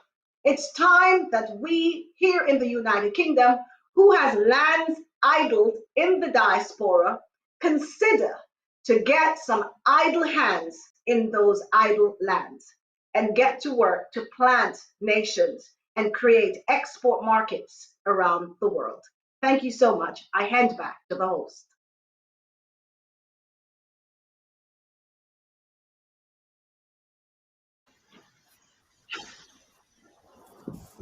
Thank you so much for that, Beverly. Very insightful. A real call to arms there. No excuse not to try. No excuse not to, use the people and the resource that you have around you to make it happen, as you have shown. So thank you for sharing that. Bishop Edmonds, did you have any reflections at all before we hand back to Bishop Powell? Davinia, I just want to say thank you. It's been great working with you, and the information that we've received, and from all of this wealth of knowledge, I hope that it will, for some, encourage, and for others, inspire to get moving and get involved. So thank you very much, everyone. It's been great. Thank you. Thank you so much. There is a wealth of information, a very deep and wide reservoir that we have immersed in this evening. And we have some time and we have opportunity from the presentation that Professor Smith presented, the research, the quality research which is being done by the UCL and LBS Library for us to engage with. And then we have Professor Denzel Williams just giving us a very rich picture of the emergent economies in the CARICOM countries, and just how important it is for us to want to be aware, to seek the opportunities to engage and to give focus to the growth of education, to see its importance, and how the UE, University of the West Indies, is engaged in that. And maybe some thought for how we could work with the University of the West Indies. This is indeed our third symposium, and we want to continue to build, to work with Professor Williams and the team there at the University of the West Indies. But he says a number of very important things. Not only are we investing in terms of our business portfolios, but we're helping to build the social infrastructure. We're contributing to rebalancing the scales of injustice that over 400 plus years have left our people groups, both sides of the Atlantic. And I'm so glad for Lady Bev and entrepreneurial approach that she has, and Mr. Myers, who also shared. But we want to weave this together now and to have a Q&A session to see, well, how can we bring this to the level where our millennials, we heard from Jasmine and others, how can we present this at a level? What are the constructs in which we can engage? I know that there are some questions and that would have been posted, whether in the Zoom chat or the YouTube chat. We want some of those to be fed through and to bring our panel to get some feedback and set some pointers for the way forward. So Bishop Wilton, just helping to weave this and to signpost the future as to some of the things that we could do going forward. Just to hear your thoughts on this. I just want to make two quick comments to support other speakers. First, Beverly, problems doesn't only arrive around businesses outside. Even in our churches, when we do have issues that arises in our communities, and the church can also be creative in finding solution to problems that are around the church. We did that several years ago when Nehemiah was formed. It was an issue within the church and within the community, and we decided that something needed to be done. And the skills that were learned in industry years ago were used to set up a social company that added value to what the church was doing. So it's quite clear. Also, Professor Denzel spoke about partnering, and clearly theology is not just about looking at abstract ideas and spiritual things.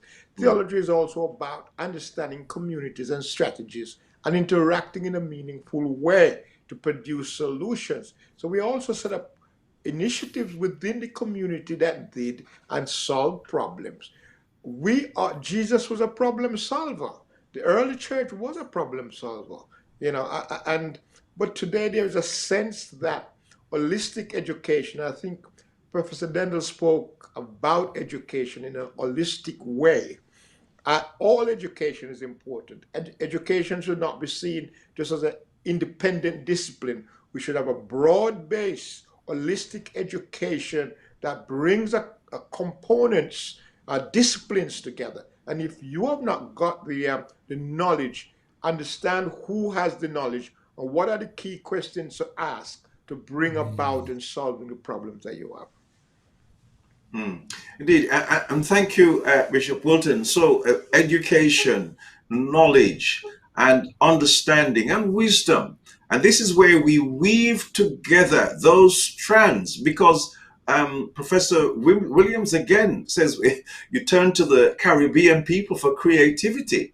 But I really do think and feel that people of faith, people that believe in God, there is a level to which we receive inspiration, God breathed inspiration to be creative out of the most difficult and challenging situations. Often, Bishop Wilton, I've heard you quote the sons of Issachar were sons who had understanding of the times and they knew what Israel, in this case, let's widen the context, what the church and its communities and the educational institutions ought to be collaborating to do. How do you see that going forward? Davinia, how do you see that from the point of view of how God has blessed you and the echelons to which he has brought you to work and to collaborate and which you're integrating your faith? How do you see that going forward? Echelons, Bishop Powell. But certainly, I do see that there is an opportunity for those who maybe have not had the traditional upbringing or access to education, as Beverly talked about earlier. I work for an organisation called General Assembly, and we specialise in some of the things that Dr. Williams was talking about. Actually, we educate people in data science, in data analytics, UX, program management, etc. And there are countless stories of people who did not go through traditional educational routes, but took on did some of these immersive courses just over 6 or 12 weeks and literally have then access to 6-figure salaries. And, I just very passionate about ensure, and we're also living in a world where you can work from anywhere. This pandemic has shown us that we can work from absolutely anywhere if you're willing to work the hours of the organisation that you're contracted to. And so there's a real opportunity here for those who want to excel in these types of areas that we talk about in terms of data science, data analytics, to really start to accumulate wealth so that eventually they can start their own organisations. There's a real opportunity here, and I'm really hoping that we spread the word and we encourage those who maybe are feeling despondent and that they've missed the boat, that actually it's not too late. You can turn your life around. Right. Thank you for that, Davina. Greatly appreciated that. That really does help to bring greater clarity to a forward move. Just want to ask the other panelists before I turn back to Lady Bev, who has some questions from our audience.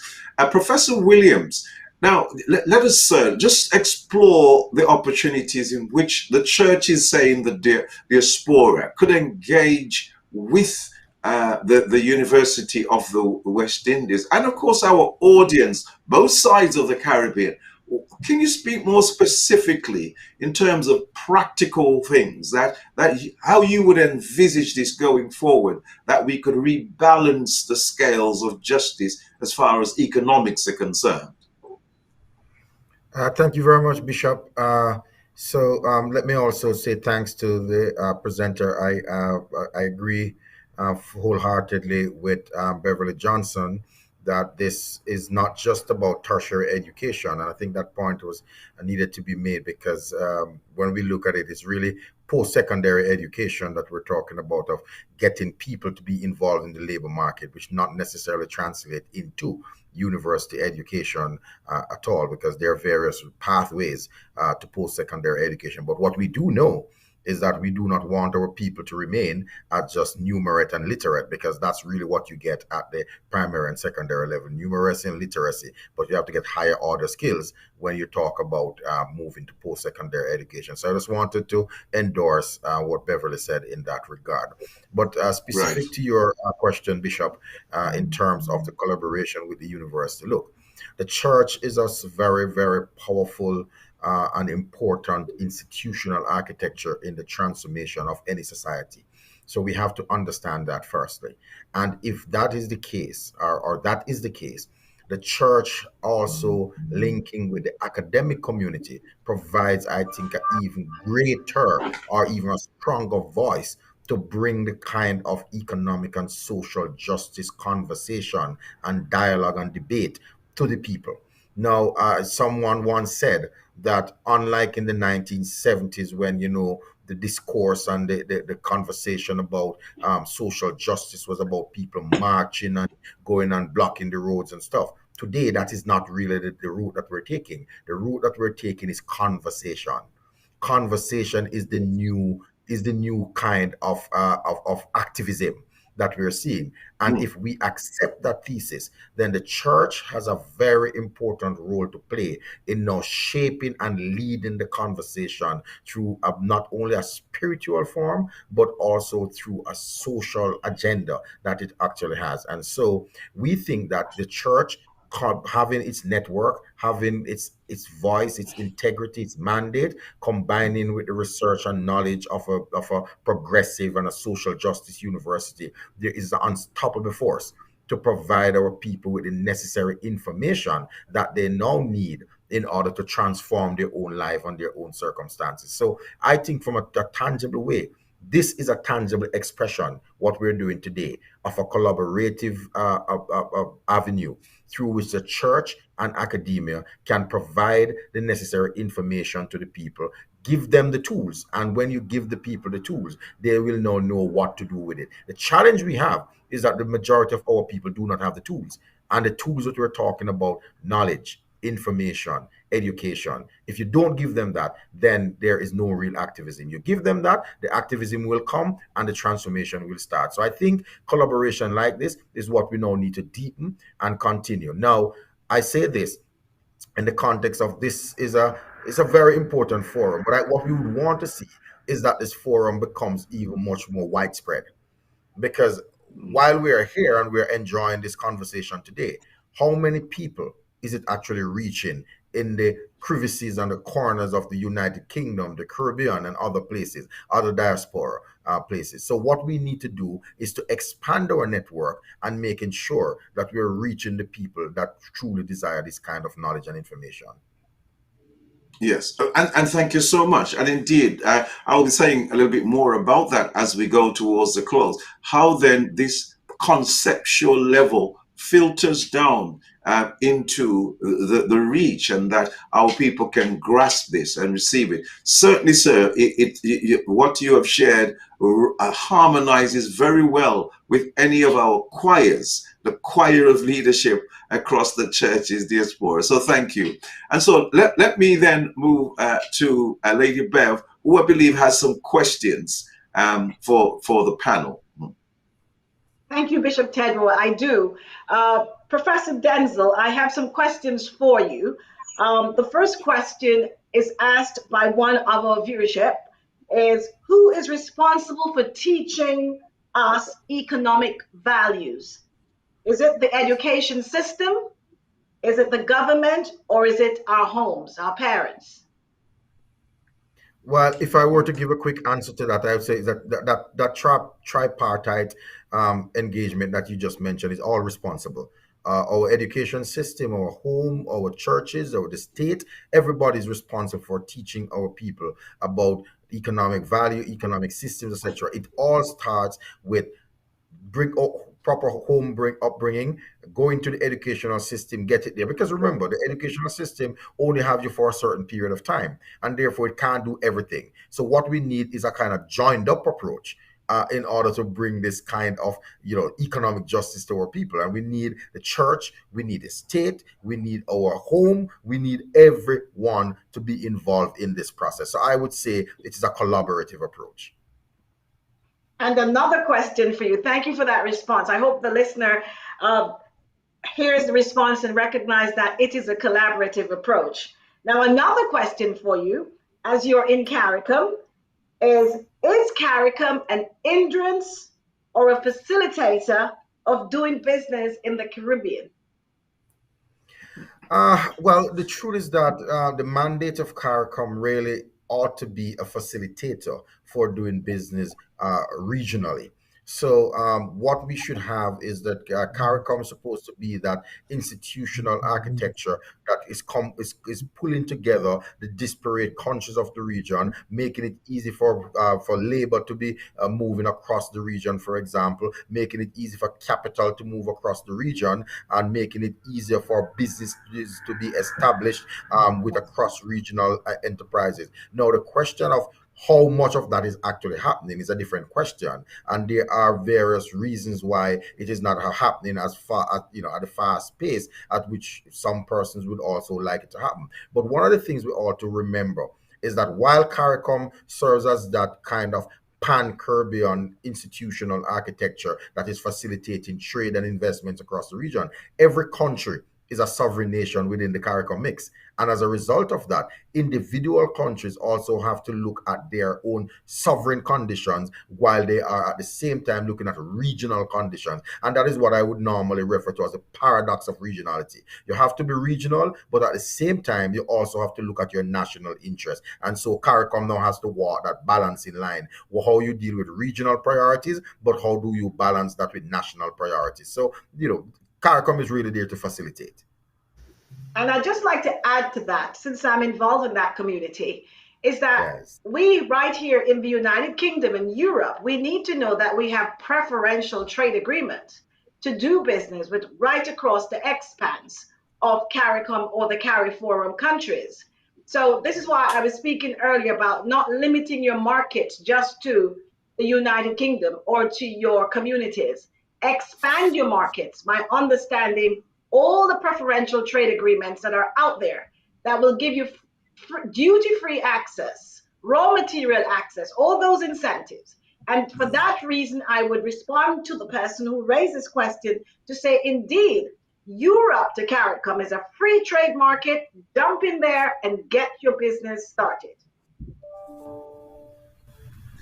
Another question that we're having is, how are these investment opportunities being packaged to enable full participation of the diaspora community?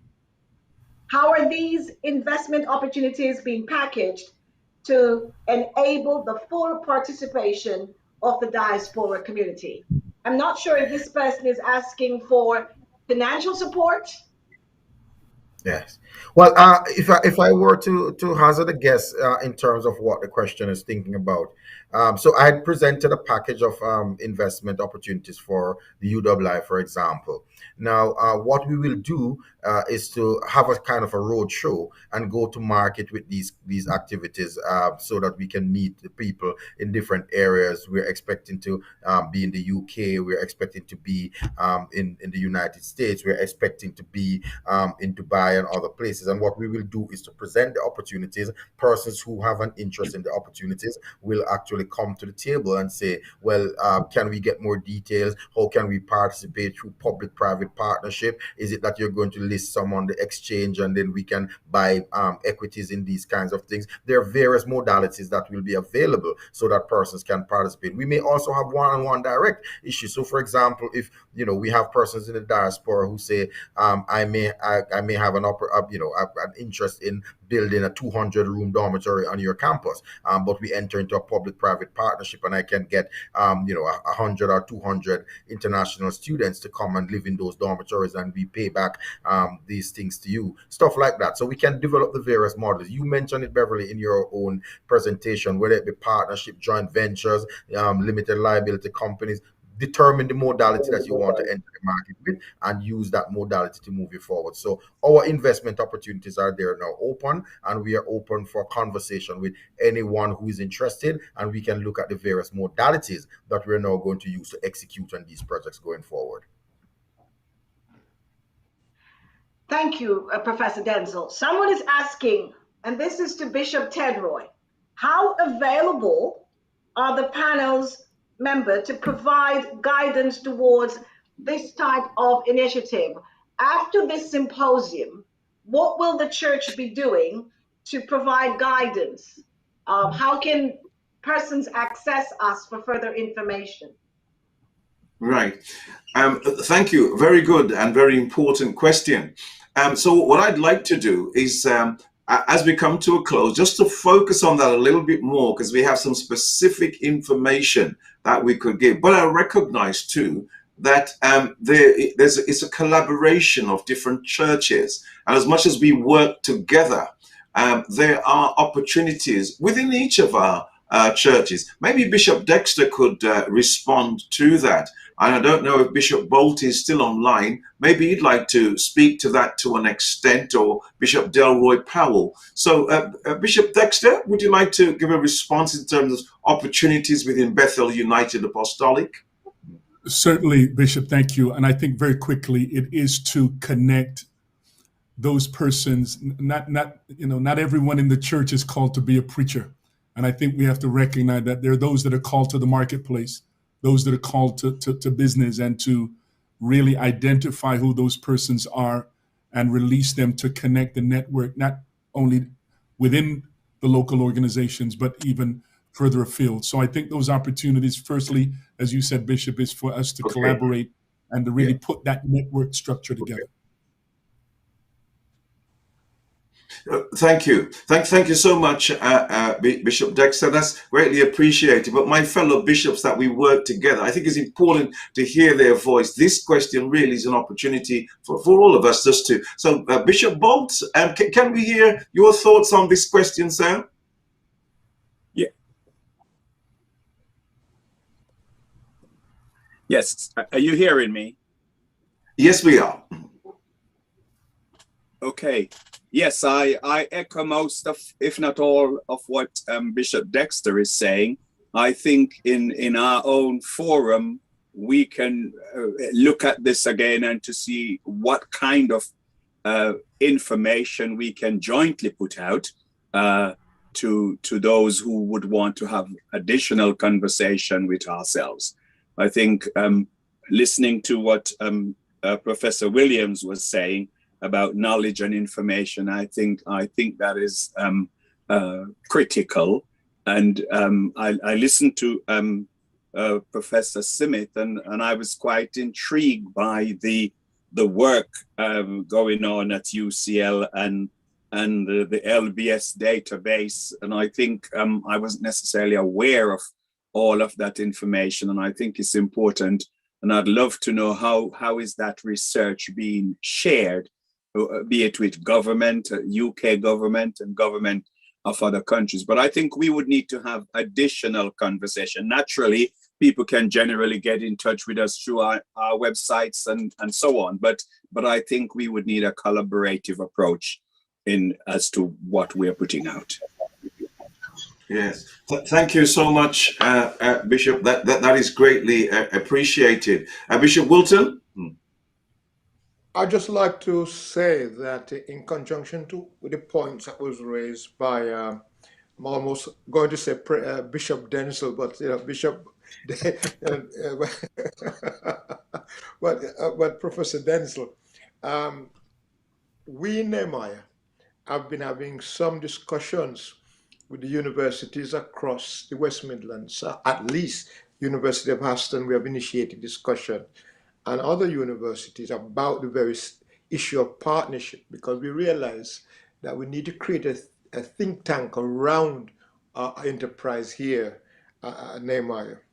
And our intention with my friend Mashuk is to really take this conversation with various universities. As I listened to Professor Denzel, in fact, in spirit and concept, is really speaking about that same initiative. So I'm looking forward after this meeting for us to continue that dialogue and to build the network and partnerships across the landscape, because we have a huge enterprise at the moment which is called Brexit. And Brexit is about the stimulation across the former colonial territories, and all those bridges and strategies and all of those things. How can they be resurrected? The intellectual engine clearly is a part of initiating this process. So therefore, we look forward to a positive engagement as we move forward from this place. And I'm sure this discourse that's been initiated by the group of churches with the wider society will clearly have a significant role to play in this enterprise. Thank you, Bishop Powell. Yes. We have two questions, Bishop Ted Roy, which we must take. Right. From the viewers, how is the church going to engage with other church leaders who are still not awake about the initiatives that the panel here has put together over the last 12 months in bringing about a conversation of our history, our heritage, and our identity? We are being asked, how do we extend this to other church leaders to come and to be a part?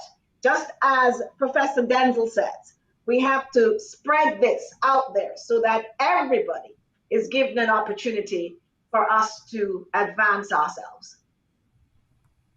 And I do think and feel that it is the more that we invite to join this choir of voices and thoughts to build to this construct, international construct, it does help to raise awareness, which is a marketing terminology.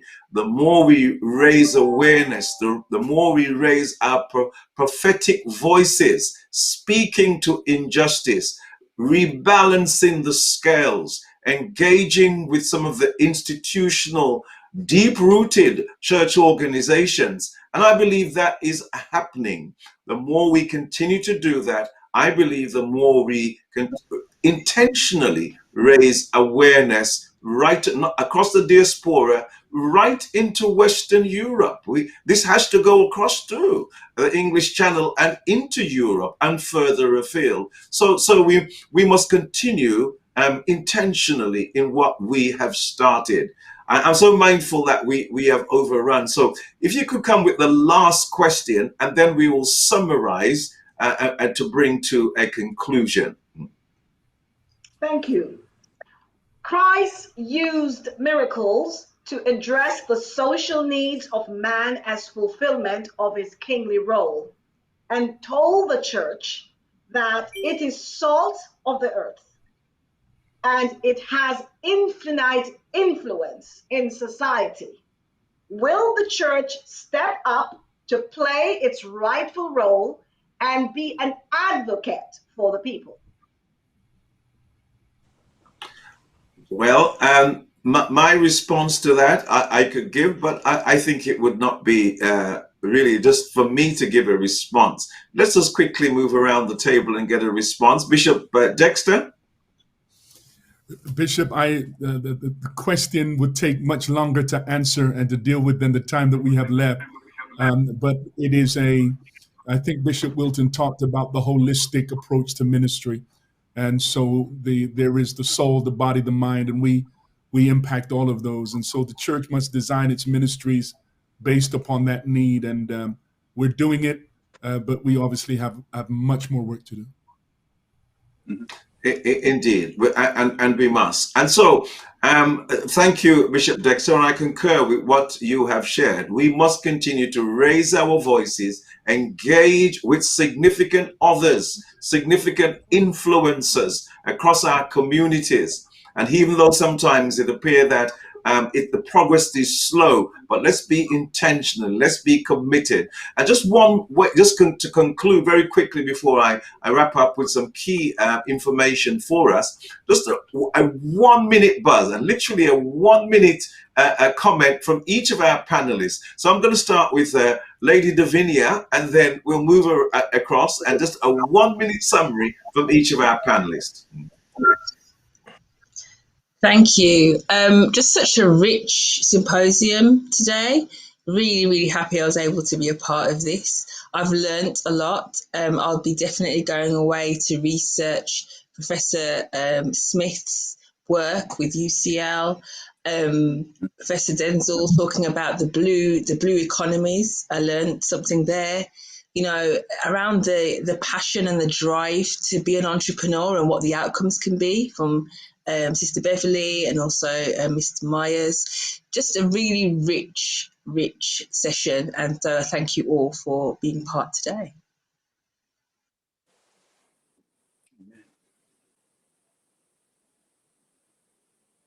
I just want to say thank you for allowing me to share my story.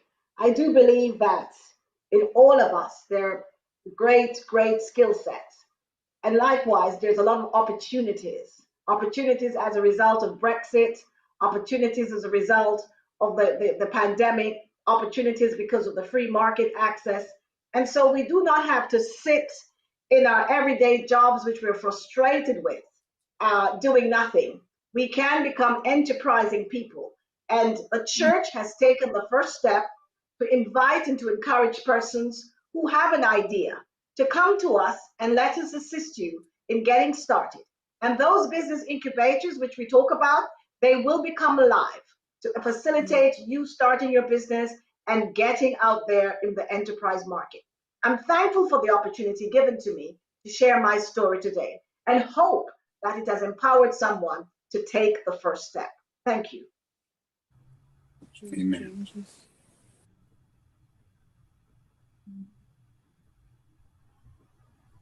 Yes.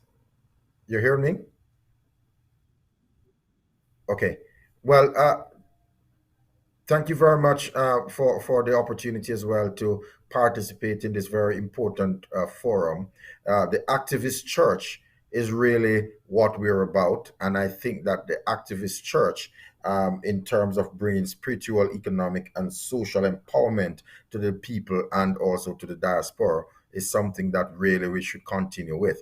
Listen, the church activist is a church triumphant. And so therefore, we look forward to this continued engagement with the church community, and also hope that we can actually have it spread much wider than the current membership of the African and Caribbean churches, and go further into a lot of the non-denominational churches as well, that are there in terms of empowering people, because this is about people empowerment. And without this kind of conversation, we will not be able to get more of our people empowered. So again, I want to congratulate the church and ask the church to remain activist and remain activists in the social justice movement, which is really fundamental to our people. So thank you very much. Unfortunately, I have to run because I have another meeting, because the time had changed from the UK. So this meeting was to be at 11 and we started at 12. So I'm running a bit late. Okay. So thank you all, and so good to see everyone.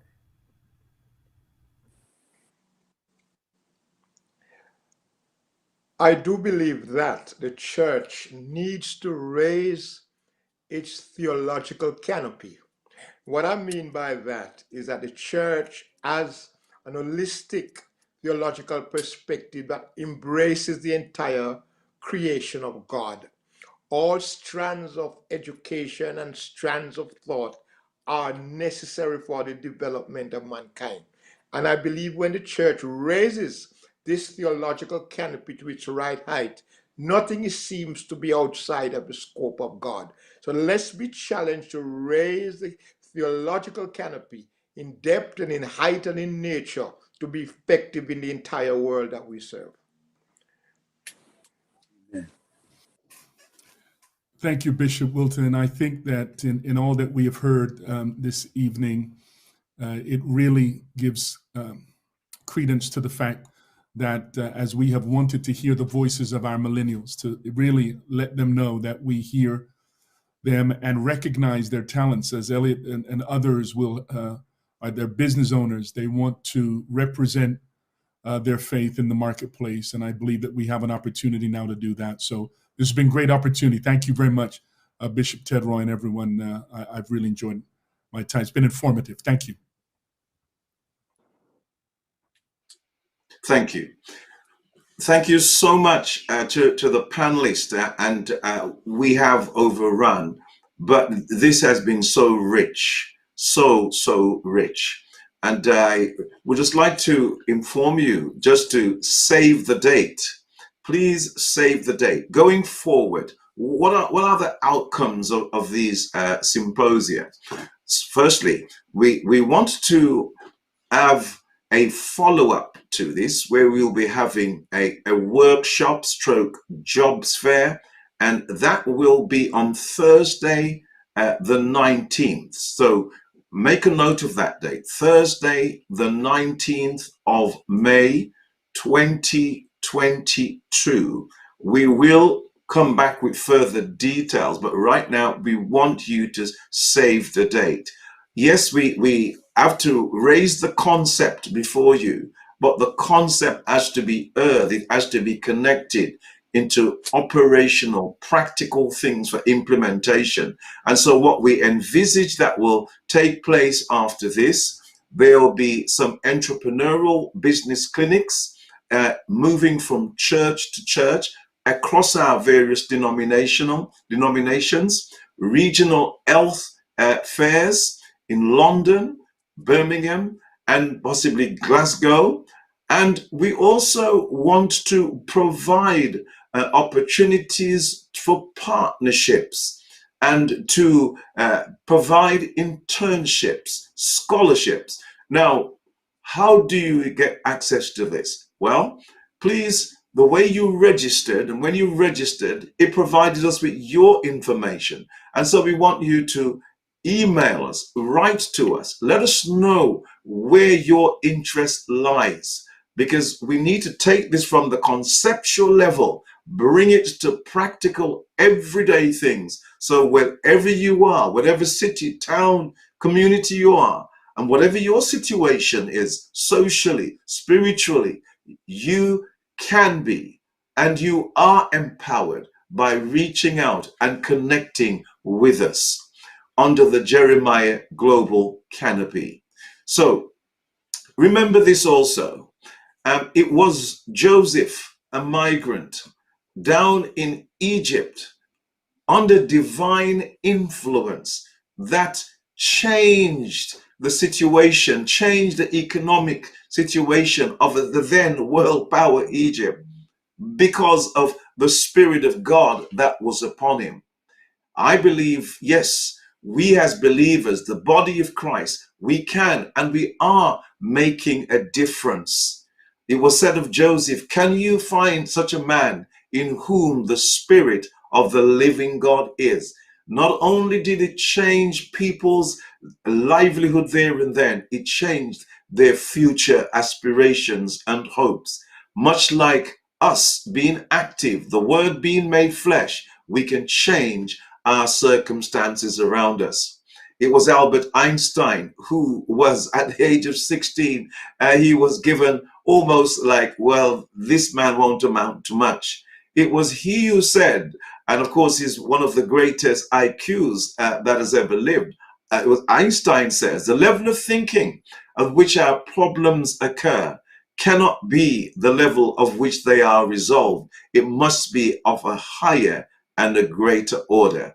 And I believe that higher and greater order comes when God canopies, when God distills and discloses himself within us, and we go into our communities to be salt and to be light, impacting the world around us. God bless you, and thank you on behalf of Bishop Bolt, Bishop Dexter Edmonds, and Bishop Delroy Powell, the University of the West Indies, and all of our panelists this evening. We thank you for participating. All our viewers, God bless you cause his face to shine upon you and give you peace always, is our prayers. Thank you.